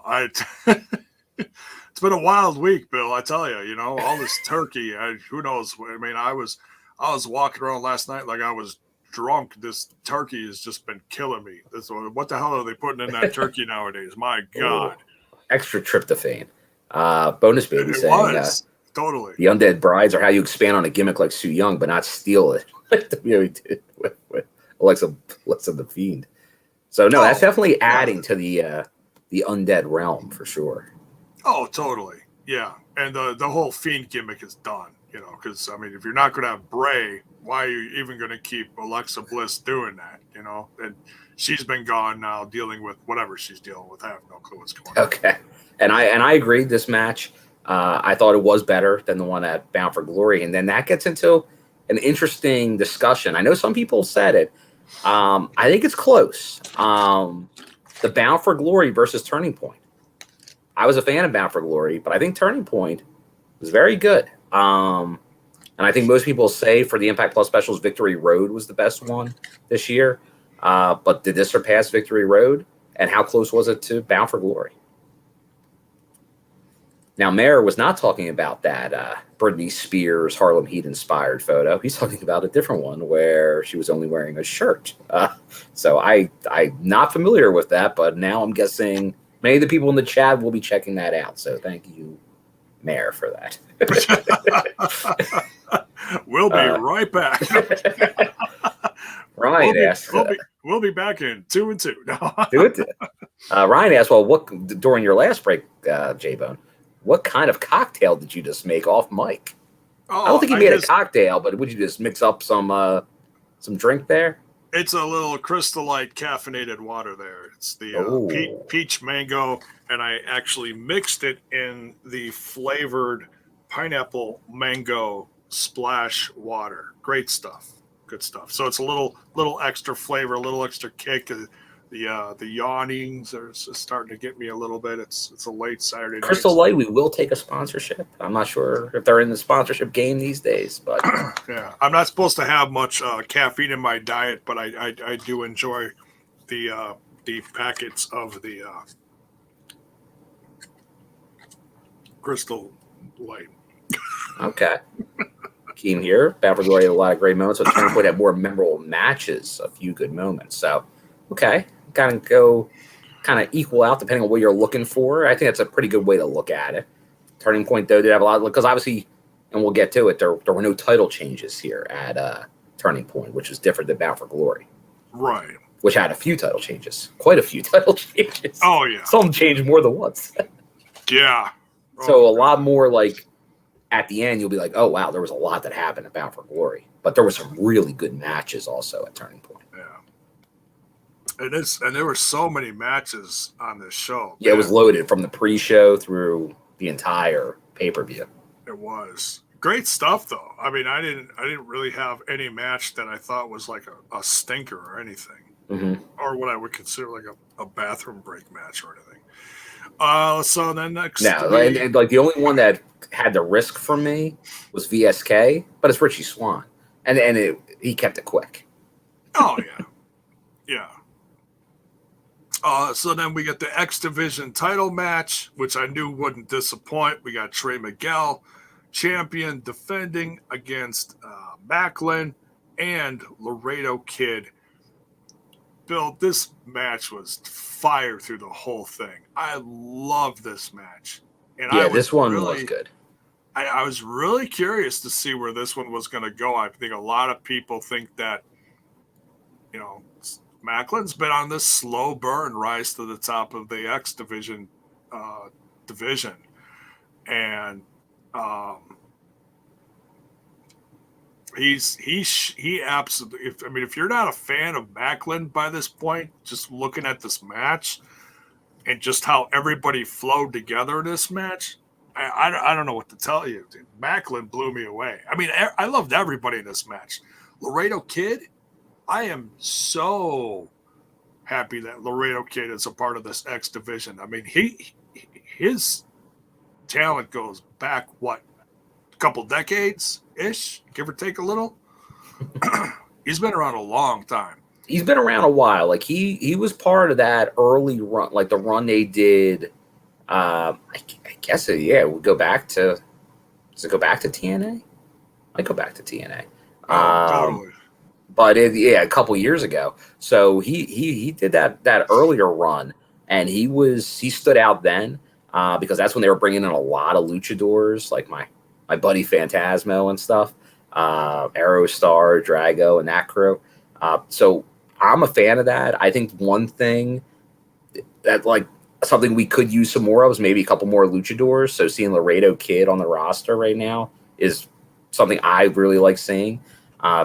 Now, the only thing, and I know it's history, and I'm a fan of it, because for years we got X Division title matches 3-ways. So I'm a fan of that. I'm not anti that at all. Yeah. But these three guys, I think Trey works great with Laredo. I think Trey works pretty good with Macklin. Yeah. I don't know if all three of them, because Macklin, and I'm not one that says if you're the X Division, you got to be a cruiserweight. I'm in the, there's no ID. Like you can be, there's no rules, no limits in the X Division.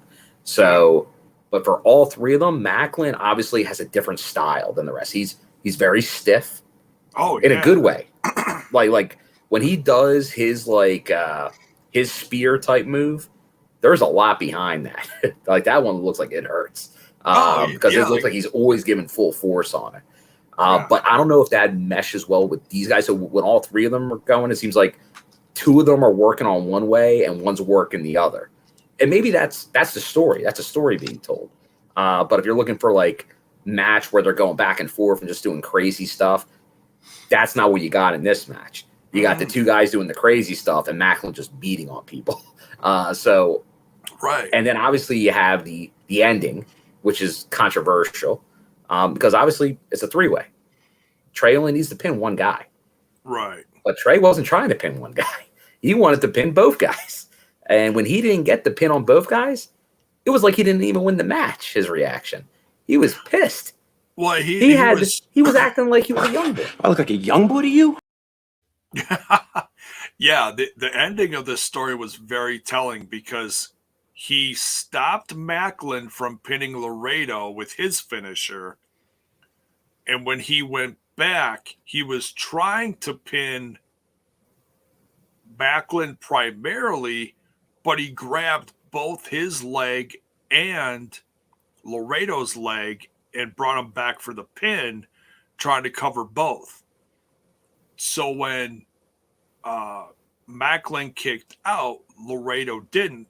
Brian Hebner kept his, his count going and counted to 3 because Laredo did not kick out from Macklin's finisher. And yeah, so the end of this story is the reaction from Trey is priceless. It really told an interesting story here, and it's obvious that this is going to continue because Macklin's going to come back this week and probably be like, "You can't beat me. You may have been able to beat Laredo Kid, but you can't." Yeah, he can't have an "I beat Steve Macklin" shirt. No, that would be a lie. Yeah, let's not do that. Oh man, too funny. But yeah, I love this match, and I keep looking for other ways for Backlund to shine, and I feel like he really did. I mean, I'm not saying that the other guys didn't. It's easy for Trey to shine. It's easy for Laredo Kid and his talent to shine. Backlund's on a different journey here. He's got a lot to prove to this division. Like he's proving that he fits in. He's been taken out X Division Legend after X Division Legend. So, all right, Petey Williams, where have you gone? Oh, you sent him up north. Yeah, I think he's I think he went to go to help the orphans someplace. Help the orphans. It's a Sami Zayn joke. I'm like, well, what do you do with J-Bone? I'm getting a new J-Boneism here. It's when Sammy, you heard that thing, right? When Sami Zayn. I only know El Generico. I don't know anything else. Oh, okay. So when El Generico left Ring of Honor and got signed up north, Kevin Steen was like, "Oh yeah, he's helping the orphans down in Mexico." And then when Steen got signed, they said, "Oh, so it actually relates to El Generico." Okay, Yeah. Okay, so I'm okay. So then when Steen got signed, they said, "Oh, he went to go help El Generico with the orphans." They've spent a lot of time down in Mexico, Bill. I can't wait for them to come back. Bring them back. Bring it back. It's tired of those kids are fine now. They're all grown up.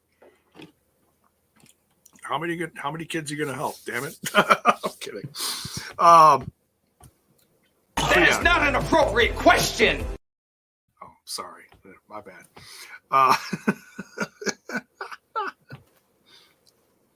Damn, Sabin. More Sabin. Right? I love this match.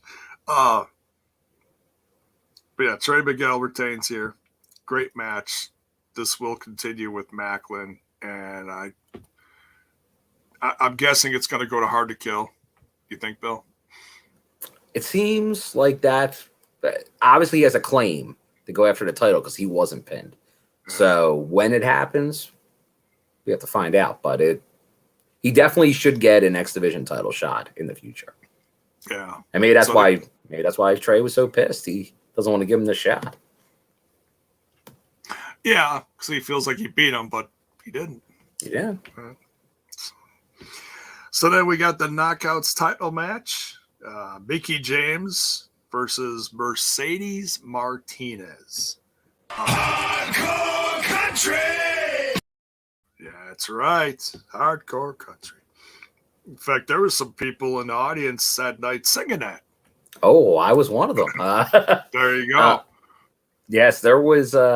It was getting a chuckle out of the cameraman near the ramp that would come over because as soon as it was like hardcore country, you cannot sing it. Right. And you guys were singing it like literally right before they won, and then they played it. So you heard it again. It's like, wow, you guys are right on key. Oh, now here we go. See, now this is interesting. Akeem's saying he's surprised Mercedes didn't win here. Oh. No, I was not. I thought Mickie would win this because Deonna has to have a rematch. Yeah. But I did think there was going to be a title change, and we'll get to that later in the show. But did anyone else think that that Mickie was in danger of losing this match going into it? I thought there was a possibility. You never know what people have in mind to book this stuff, but I was still glad to see Mercedes Martinez get this opportunity. Oh yeah, to knockouts, knockdown winner. Right. Yeah, and she went through the whole tournament, so she's tough. She's showing her talent and her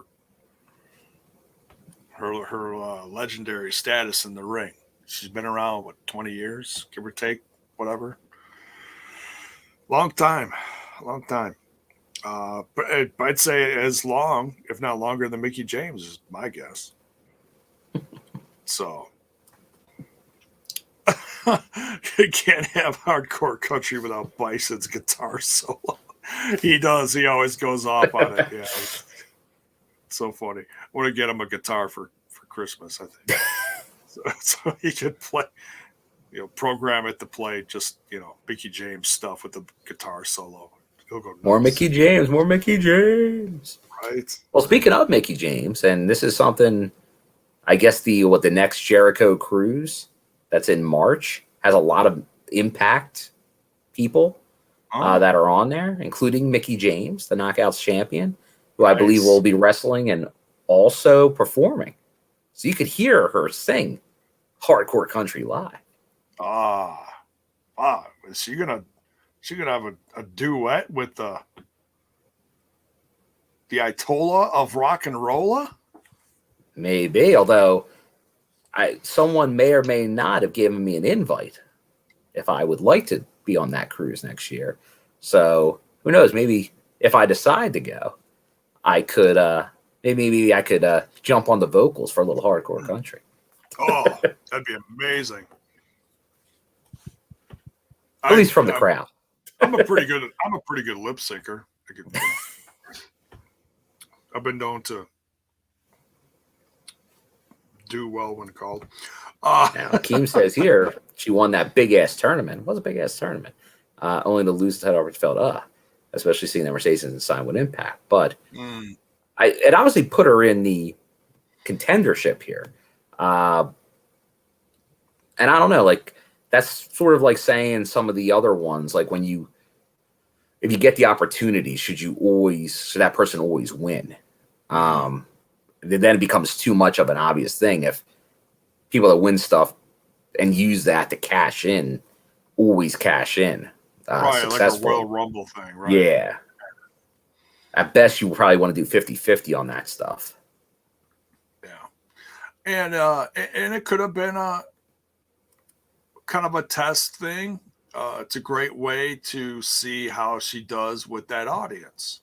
Yeah.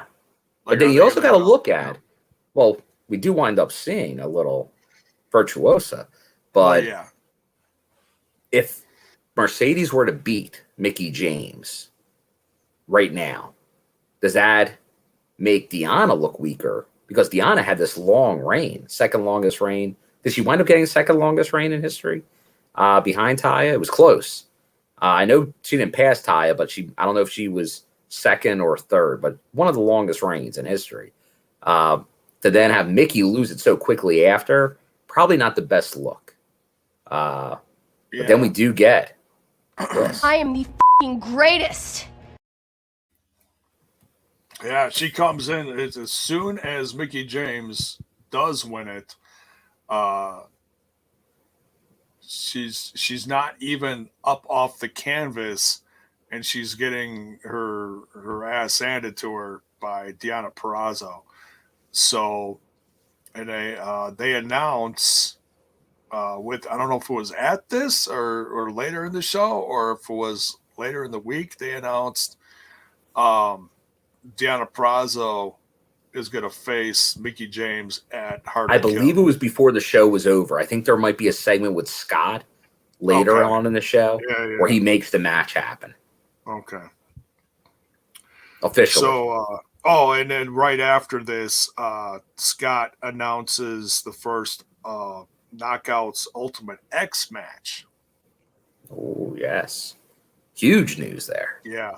And I was confused because at first I thought that the title match was an Ultimate X match, but no, that's completely separate. So the Knockouts are going to have a huge night at Hard to Kill. Yeah, it's already, and there's going to be a Knockouts tag match, I would assume. So that's three major matches. Yeah. Featuring the Knockouts, which, let's see another company pull that off. Yeah, it is. No one's doing it. No one's even coming close. I mean, I'll say that AEW is improving, but nothing like this. No, and honestly, like obviously up north, like unless they're a women's promotion, like nobody's pulling off something like that. Well, at this point, WWE is sucking eggs so bad they may as well fire all their divas and pull an MLW for 6 months and completely like rebuild their roster because they have no clue how to book their women at all. I mean, I'll say AEW is even 10 times better than WWE right now. Ooh.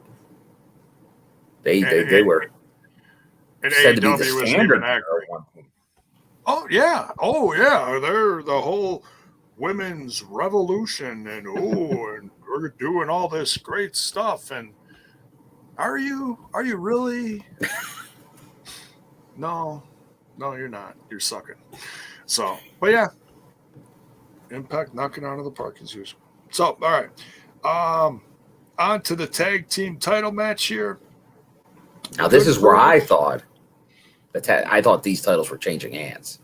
Right. Yeah, I completely agree with you. 1,000%, Bill. Totally. Bullet Club going after the tag titles that are being held by Too sweet, me, J-Bone. Too sweet. Oh wait, too sweet in that way. Too Sweet, the Good Brothers, holding those Too Sweet tag team titles. But this seemed like the opportunity for Chris Bay and Hikuleo, the OG, well, the current club, the New Japan club, the real club. With the original music coming out, and Chris Bay being the Vegas guy. Yeah, this is his the hometown Finesse crowd. Club. This seemed like the crowd would have gone unhinged with the win here.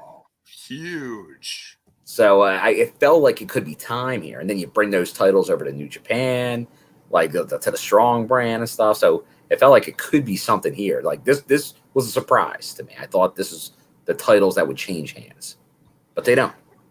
Yeah, I was shocked. You know, it was great seeing, moments where you get the big LG against a giant like Hikuleo, who I think is not tremendous in the ring, but he certainly is. Like, the more I see him, the more I'm impressed by him. I agree, because now I've seen him quite a few times, both he in Impact and in New Japan shows.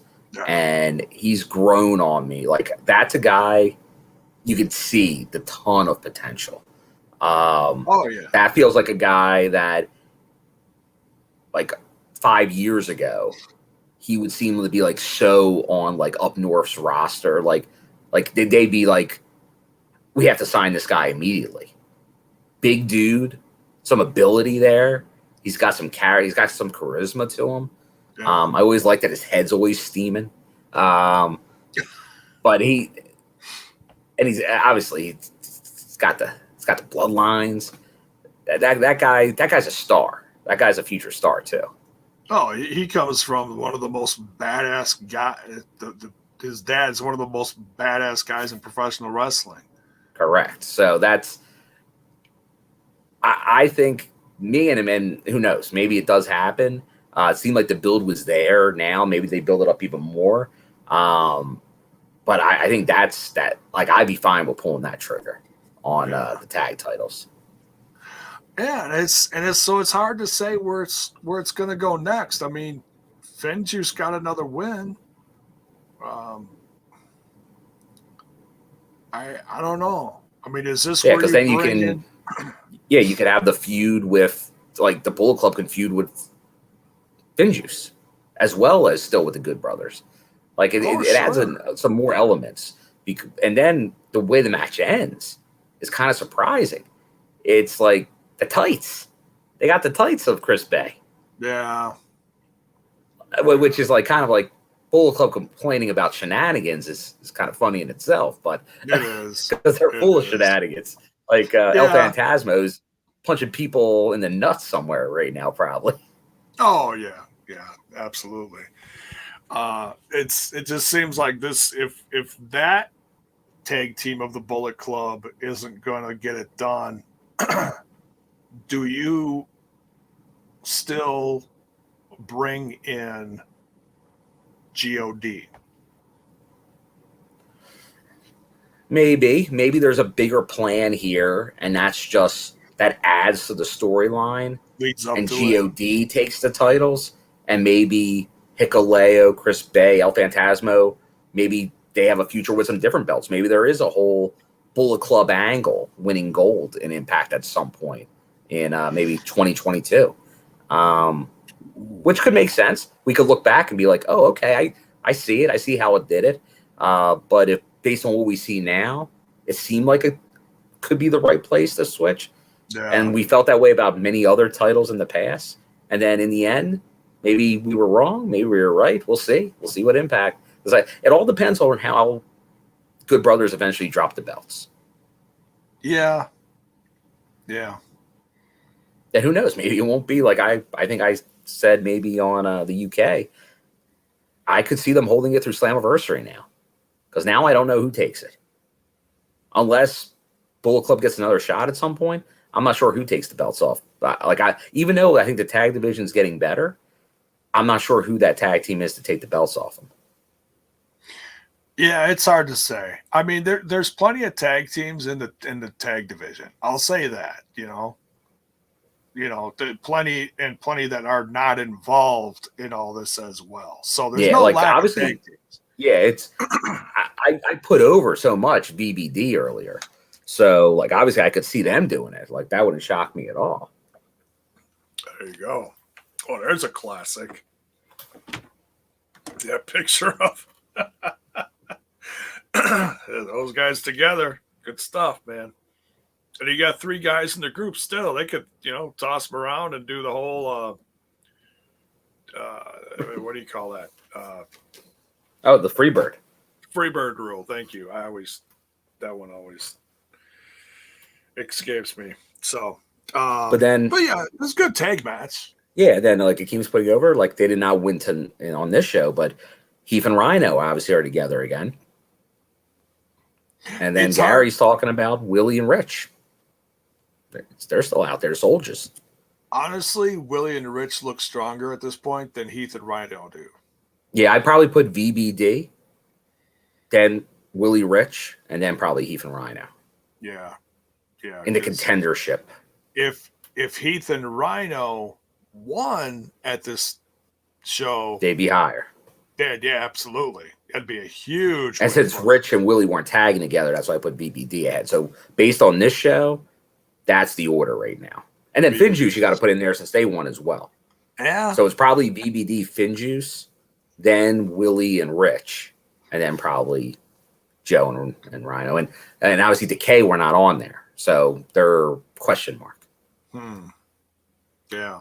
They had to get zapped back in.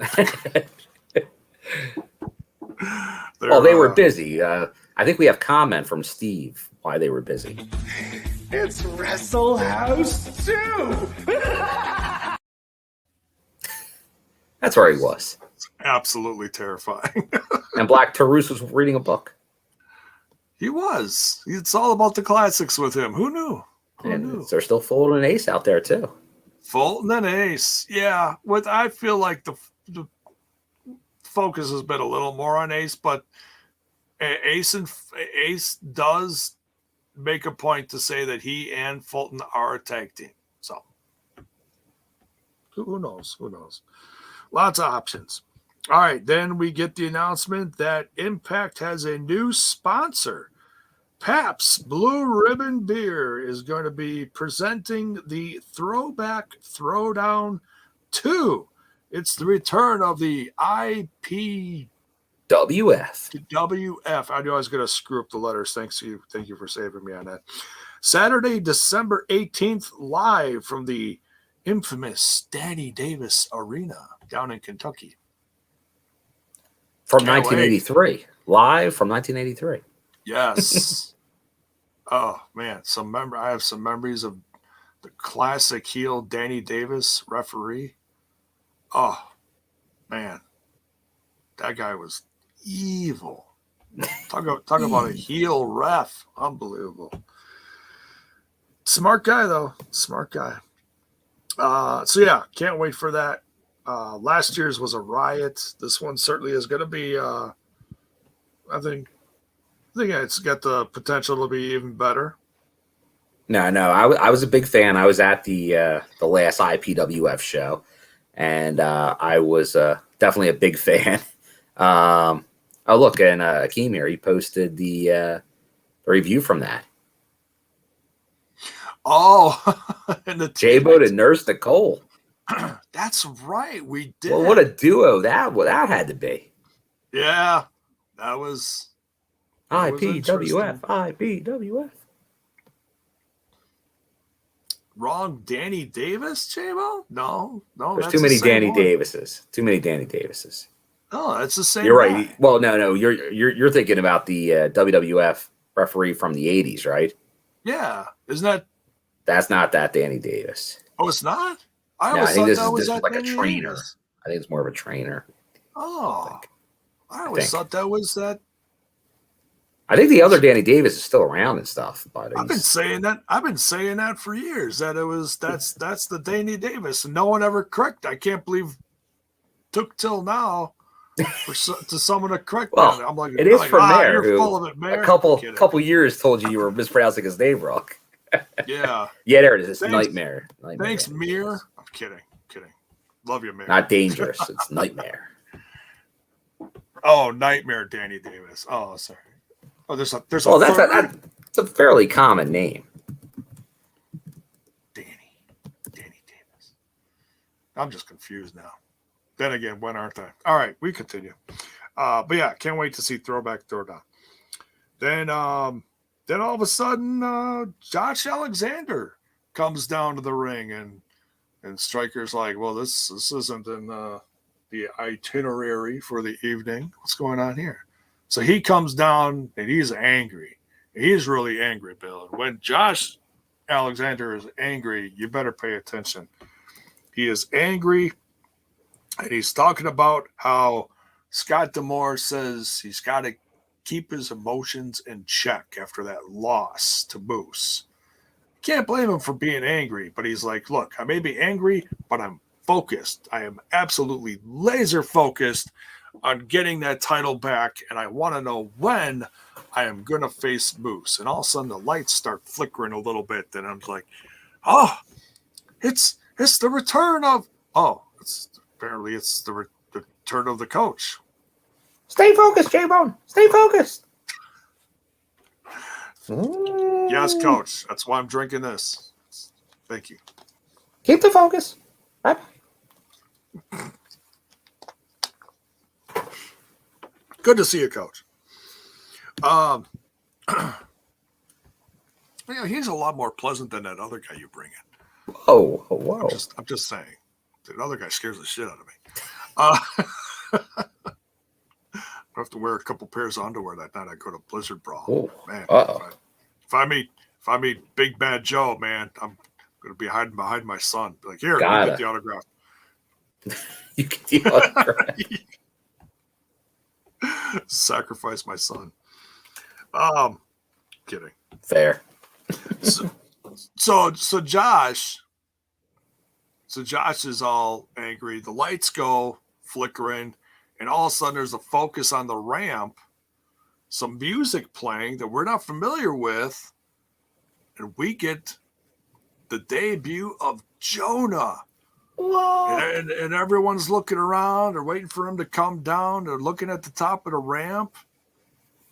Josh is waiting, and he gets slammed from behind by this monster. Poor Josh.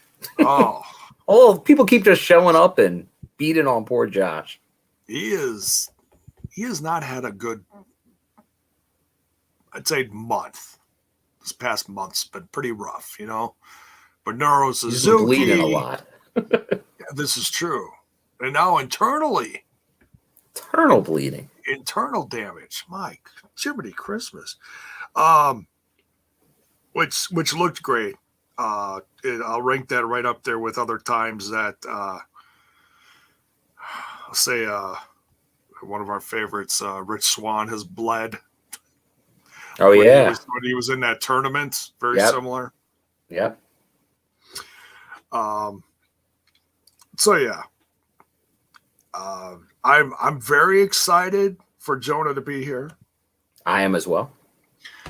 I'm a Very little, unique look. Very unique look. It is. It's kind of like a cross between a more athletic AC Romero and a Samoa Joe.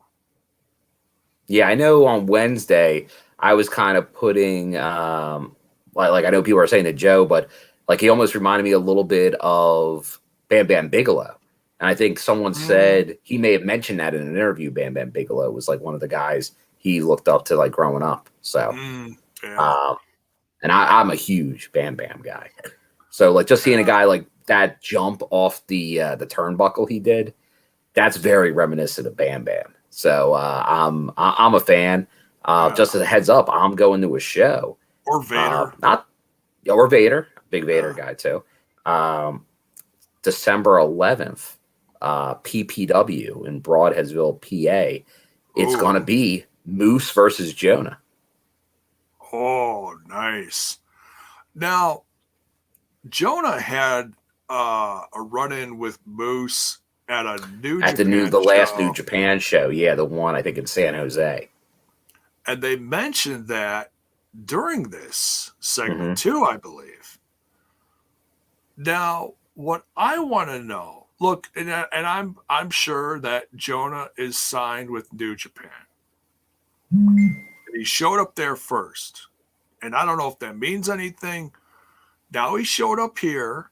Well, yeah, all the dirt sheets ran with he showed up in New Japan, so that's where he was. He wasn't going to be anywhere else, which sounds like fake wrestling news, J-Pan.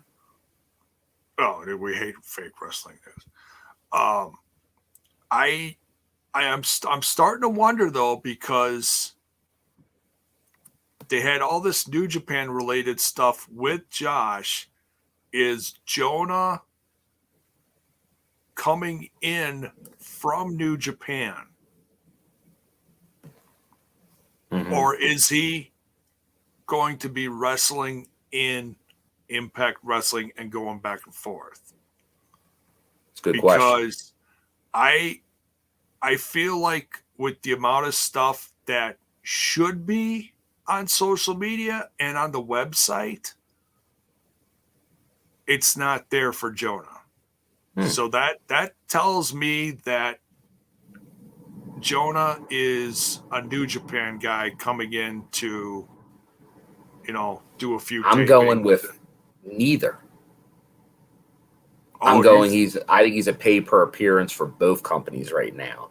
Okay. So we'll see. And maybe that's the understanding is he's going to do like a cross thing with both companies right now. But I don't think he like I know Murphy. I don't think like he showed up, but I don't think he's a like official New Japan guy. I'd be surprised, honestly, if any of these guys right now are jumping on like because of the state of wrestling right now. I think almost anybody would be like, I think if a decent contract's out there, it'd probably be wise to jump on it. But I think some of these guys that like a Buddy Murphy or Jonah that have a little more leverage, they probably aren't like how Morrissey's done with Impact, how Matt Cardona's been doing. I think they're kind of doing appearances, see how they like it before they lock in full time anywhere. Yeah. I'd be surprised for Jonah just to show up and like sign a New Japan deal long term, right off the. But if that were to happen, we know they can work with Impact Wrestling. That's really not a negative. But I don't think they put him in a Josh Alexander storyline. Suzuki was one thing that was a one off, but he was everywhere. He was everywhere. Yeah. So everybody was trying to get a piece of that before he went back. So that makes sense because they're still building Josh up to be something. Now the thing is, if Josh just runs through Jonah, then maybe that is the case. But I don't think New Japan would want him to run through Jonah. You know what I mean? Like they have, I think their relationships at a place where that wouldn't be the case. So I don't think he's committed anywhere right now. Like other than doing a handful of appearances, like he's going to work this set of tapings. And right now, New Japan and Impact don't really go against each other. other than like what Super Juniors was just going on with Phantasmo. So I think that works out probably a pretty good schedule for Jonah right now to work both companies. Right. And who knows? We'll see. Like that's obviously what like we talked about earlier with FinJuice. They're doing that same thing right now. Right. And Rocky Romero came in and he did some AEW and he did some Impact stuff. And so it's like, hey, good for him. You know, he's representing New Japan all while doing all this. Mm-hmm. You know? Yeah. So basically a free agent. So who knows? Who knows? I did notice that Jonah is not on the roster yet. Correct. So I don't know. I mean, you know, they didn't put Suzuki on the roster either. Yeah, I could see him maybe as soon as Thursday being on the roster. Remember, Phantasmo they put on the roster too. So I don't think that's stopping anything. Yeah. But we do have another new person here in the chat, Danny Barron here. Hey, Danny, what's up? So did Jonah Rock remind you of Samoa Joe when he started in TNA? But he can also cut a beast mic, which was he did cut a good promo. Like honestly, I don't think I had heard his promo work before, so I was impressed. I thought he cut a pretty good promo. I haven't heard his promo stuff, but I saw some of his match stuff in NXT, and I was impressed. It was a multi-man, I want to say ladder match. Okay. Yeah, I think I've only seen like in the past like clips of him. Maybe I saw maybe one or two matches, but I hadn't really heard him talk. So I was impressed, and seeing him in person, he was definitely impressive. He's got that unique look, the shades of Bam Bam. But I could see some Samoa Joe in there too. But definitely see more Bam Bam build wise and some of the high flying stuff. I love the idea of the big guy high flying. Yeah. Yeah, I want to keep going with these questions, but we're already well past 2 hours, so I want to wrap this up. So let's get on to the main event here. Main event? But yeah, I can't wait to see what they do with Jonah. I'm very curious. It does sound like he's going to be on the next episode because he's in the promo for it. So we'll see. There you go. We got Full Metal Mayhem, Bill. Impact World title on the line. Moose defending against his longtime, friend and rival, Eddie Edwards. CNA. Which I'm surprised I didn't hear any chants for that, unless I missed it. I don't know if anybody was doing it. Oh, well, J-Bud, I think you're asking for too much here. I think not a lot of people know the ZNA reference. I don't even know if a lot of our chat knows the ZNA reference. Yeah, and I barely knew. I just started hearing about that like a couple of years ago. That there was like a little, I don't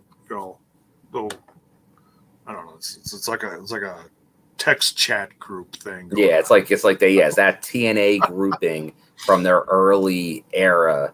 Well, from the it's me. It's yeah. Wait, what is ZNA?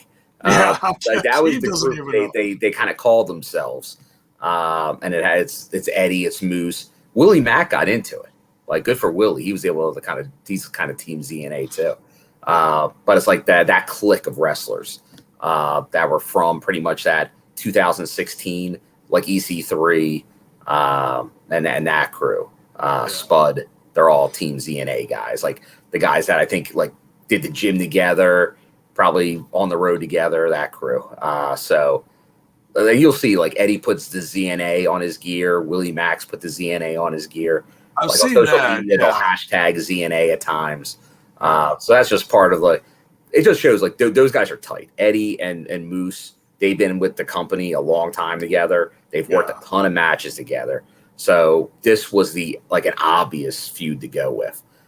Moose just becomes champion, go against probably his best friend in the locker room, Eddie Edwards, and they have chemistry. And they used to, I've seen them in person do a bunch of different like hardcore type matches, but I've never seen really Moose work with ladders. So this was going to be an interesting experience for sure. Right. And you don't see Moose in a lot of gimmick stuff. No, like maybe a chairs here and there, a table spot occasionally, but not much. But yeah, this was different because you don't see also Full Metal Mayhem. They don't overdo it. Like, you really only see a Full Metal Mayhem match once every, maybe 3 or 4 years at Impact. They don't go to that well too much, Full Metal Mayhem.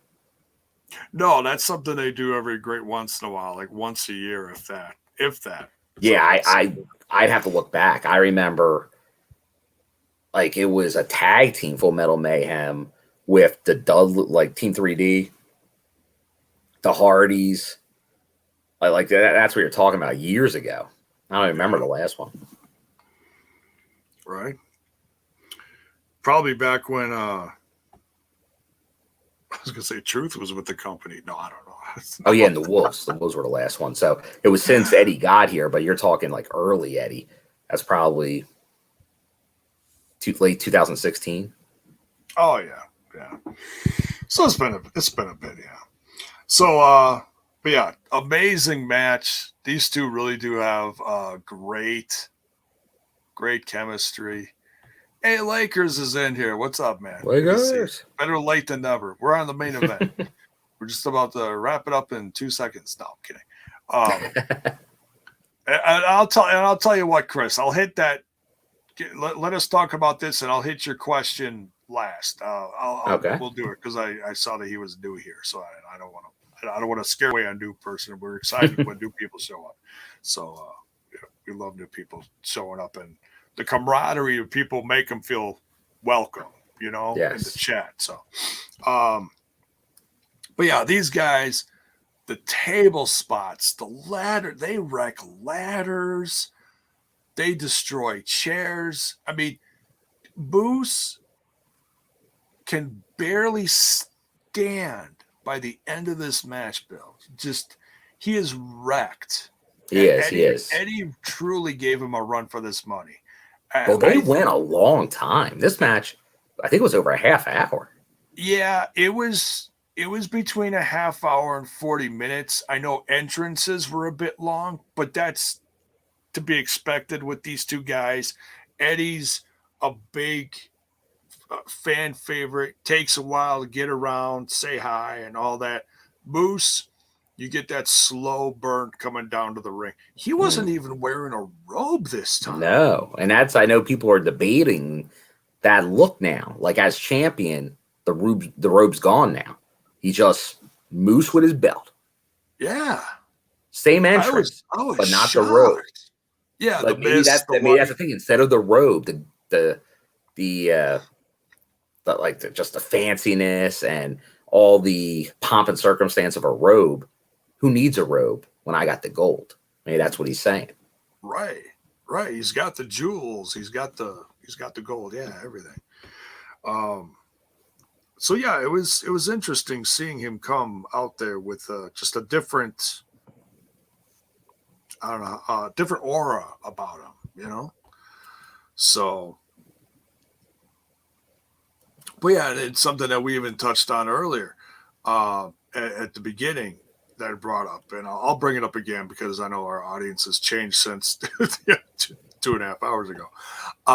When Eddie went through that one table, there was a busted mic stand right next to him. I would not be surprised if part of that mic busted from him hitting it, thanks to the table, but it was there. I mean, some of these tables just exploded upon impact, which almost makes it more dangerous because you don't know where the hell the metal configuration underneath the table is going to go when these tables do. If it's a clean break, it's not that bad, but man, when they explode like that, the metal goes everywhere. You pray to God you don't slice a yeah, well, that's the thing. They put obviously that was pre-set up, that first table right out in front, and it's like you forget about it. Like, that was like instant. It was like as soon as the match started, it was like boom, table. Yeah, that one exploded. The chops. Oh my God. Well, yeah, you got two good chops guys right there. We know Chris Sabin's steamy chest is still feeling that from Moose way back when.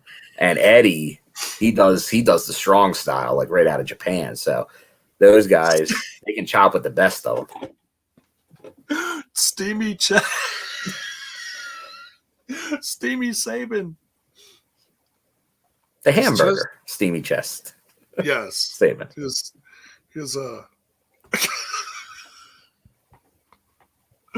guys, I know that Wrestle House and the comedy bits and everything is not everybody's cup of tea. In fact, for the first time in a long time, I saw some people on Facebook, on our Facebook page, the TNI Facebook page, kind of ripping some of the fun stuff, that Impact has done recently. People just don't want to have fun.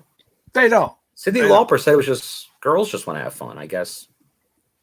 Come on. Do it for Cyndi. She's Impact saying fans about, have fun. She's saying about a lot of fun things, and including things that we can't even talk about on here. The she bop and we bop, and we know what that was all about. Oh my goodness! Found that out later in life. I was singing that all the time as a kid, and I'm like, oh my god. Anyways, my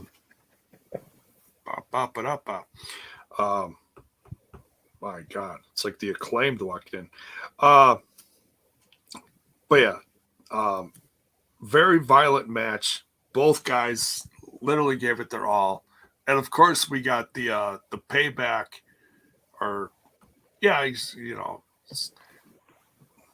Moose's buddy Morrissey paying dividends, same as Moose did to Morrissey earlier. But then we also got the some payback from Cardona, thank you. Damn. I almost said Zach Bonifer. Jimmy Zach Bonifer. Payback from Zach Bonifer. Well, because I was thinking Zach Ryder, and then I'm like, no, that ain't right. Zach, what's his name? Zach Bonifer. No, that ain't right. Zach Bonifer. No, that ain't right. Jeez Louise. All right, Zach. It's late. I've gone through 2 caffeine drinks, and I'm just losing my mind here. It's time for bed. Let's wrap this up. Great match. Do you want to add anything else to this?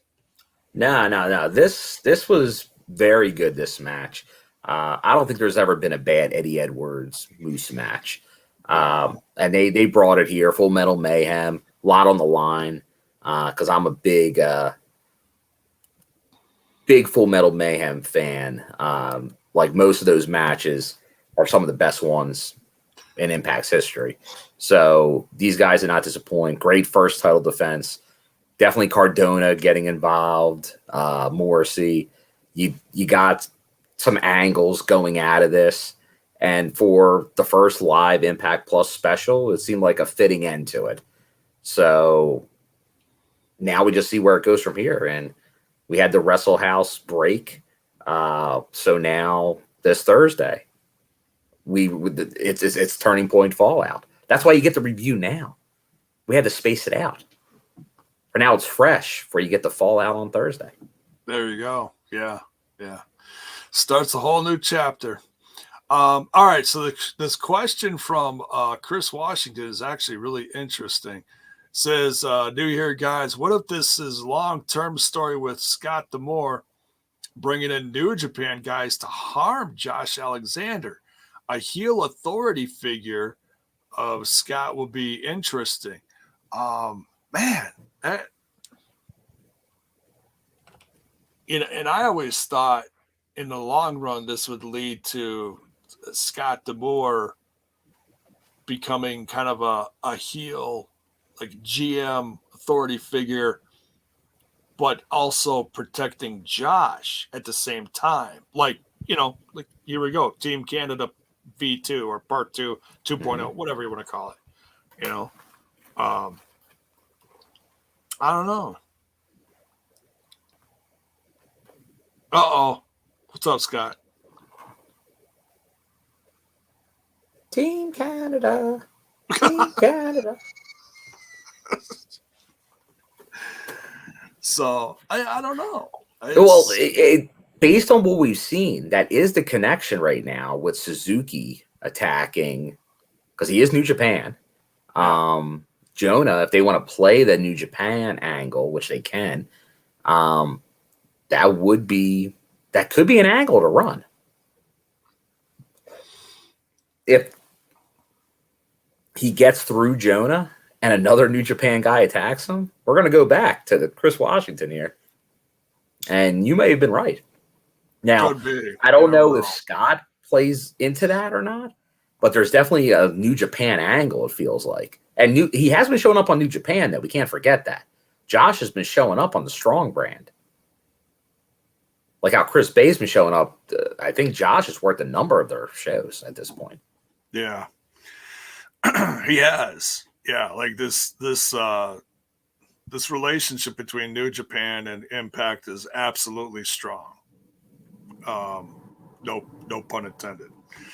Maybe a little pun intended. A little pun intended, yeah. Because that's where they show up, is the Strong brand, the U.S.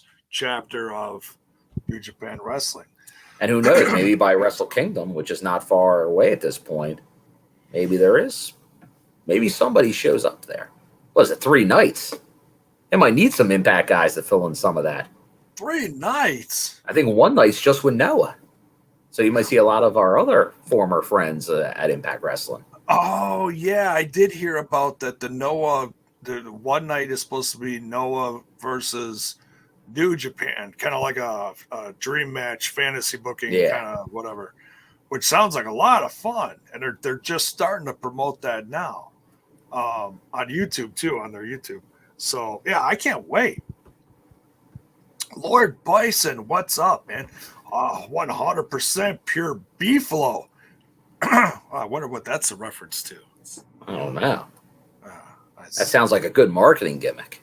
It could be, And I was talking to Bison earlier, and he said something about some merch coming soon. I'm not sure. Merch? We'll have to wait and see. If you're a part of the Patreon, you got a hint of that earlier. So. Wink, wink, nudge, nudge. We came here for a lot of money. A little bit of money. But yeah, this is Turning Point was a lot of fun. I'm glad we didn't wait too long to cover this, and so yeah. Yeah, because obviously I was on a different time zone when this show happened, so it wasn't like too late. I was like, "Let's go, man! We can do it tonight." But then that was a late night. But no, I'm glad we got it in within the week.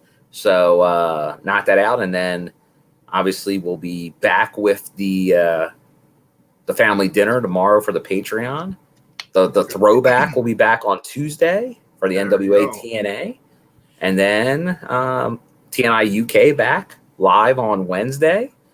And then when it comes Thursday, it's going to be the Turning Point Fallout from the reaction show to the review.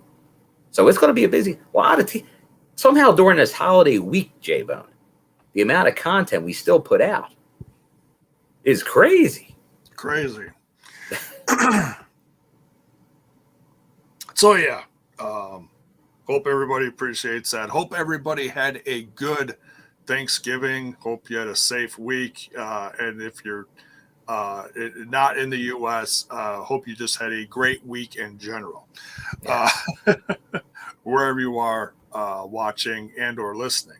So yes, and don't forget, if you're on the YouTube, hit that like button, subscribe, do all that stuff. Same on the Twitch. We love the Twitch. Yeah, give us a follow. You can sub, you can gift subs, you can do all that stuff. It's all and if you weren't here live, throw it in the comments. Or on the Discord, because make sure you're on the Discord. I think most of you are, but I know there were some new people tonight. Yes. Go to the link below on the Discord. Join the Discord. It's the same community, very welcoming, talking Impact, talking other stuff in the Discord all the time. So join it, because I know there's a lot of toxic stuff out there in the wrestling communities. Our Discord is a good one, so join it. And look at that. If you jump on the Twitch, you can get those emotes. Love those emotes. There we go. Yeah, we don't plug that enough, just because it's been Twitch has been a little wonky, but it seems like it's been shaping up lately. So yeah, if you sub, you can get those lovely emotes, the classics and some of the newer guys as well, Bravo and Swinger and such. So yeah, that, and if you want to support the show in another way, the Patreon is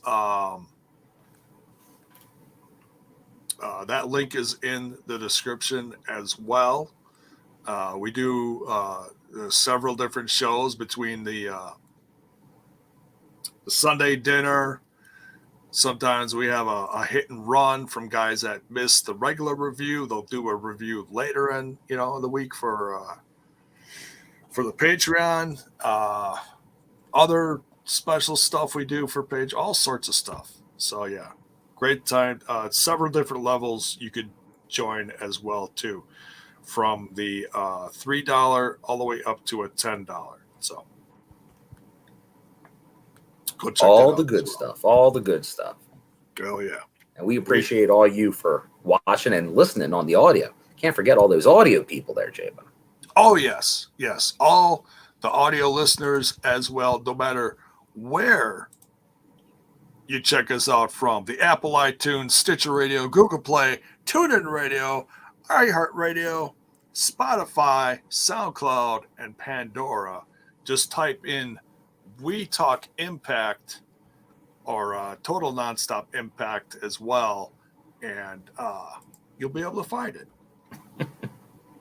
And check out all the socials, the Twitter box, the Facebox, and the Instaneck. Bill, where can they find you? They can find me, if not at Impact Wrestling. Say hello. You can find me mainly on the Twitter at my name, William M. Gardner. Same on the Instagram. And as you saw earlier, I do have some pictures, so maybe I'll throw them up there, even though I'm definitely less active on the gram. And then who knows? You might find me somewhere else. Well, they did something different with Instagram now, whereas if you're on your desktop, you can add stuff that way, which for me personally, because I'm at my computer more than I'm on my phone, it's 10 times easier for me. Oh, okay. There we go. Gives me a reason. Maybe it'll make that easier for me as well, because that's where all my pictures are as well. So there you go. Just pull them right from your computer or whatever. There you go. So you can find me over on the Twitter box at JBone5150. That's JAYBONE 5150, or over on that other little podcast called Smash This Podcast. It's on YouTube, Twitch, and wherever you listen to your podcast audio. All right, Bill, we've been on here long enough. These lovely people on here over. Thank you for joining us on this Saturday night TNI special Turning Point review. Considering so many people are still in a coma from the holiday. I know, either from the holiday or the food or from all the buying you've been doing. So Small Business Saturday here. So and then Cyber Monday coming up. So go get some stuff. Oh yeah, there you go. So yeah, if you, like I said, another way you can help support the show, go get some merch. It's getting cold out.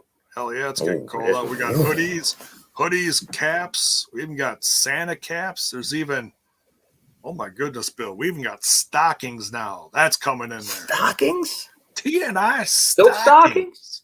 I'm not talking about, we do have socks, but I'm talking about the ones you hang over your fireplace and fill up with goodies for the kiddos. So I like goodies.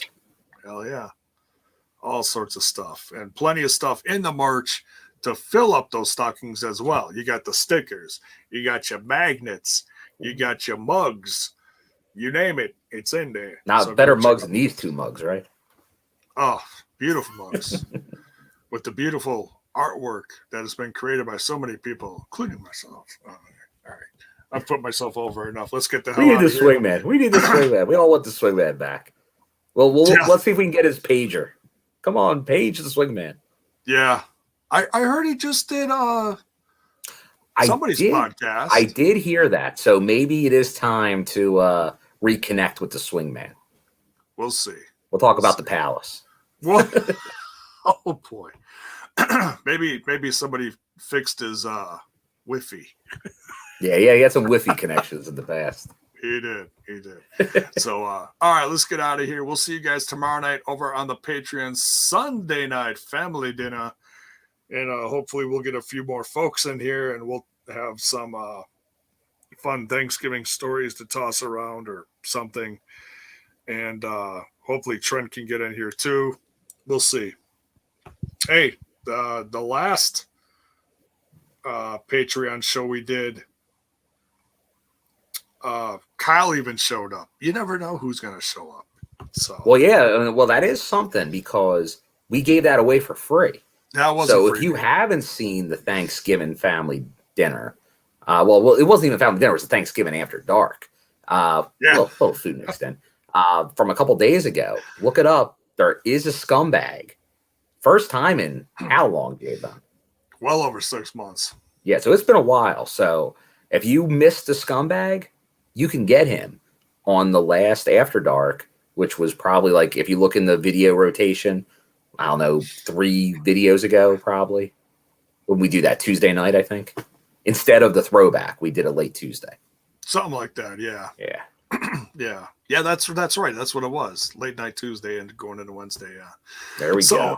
But just a warning for those with sensitive ears. And, the After Dark, it does get a little more raunchy than the regular show. This is a kid show. Yeah, totally. Totally good, yeah. After Dark, not so much. Don West says it perfectly right here, Bill. If you have small children, please ask them to leave the room right now. Not wrong. It gets a little hard. Hardcore country. No, not that kind of hardcore. But anyways, all right. Now we're really getting out of here. Now I'm gonna hit that lovely exit music. We'll see y'all tomorrow night, and if not tomorrow night, we'll see you on Tuesday. Take care.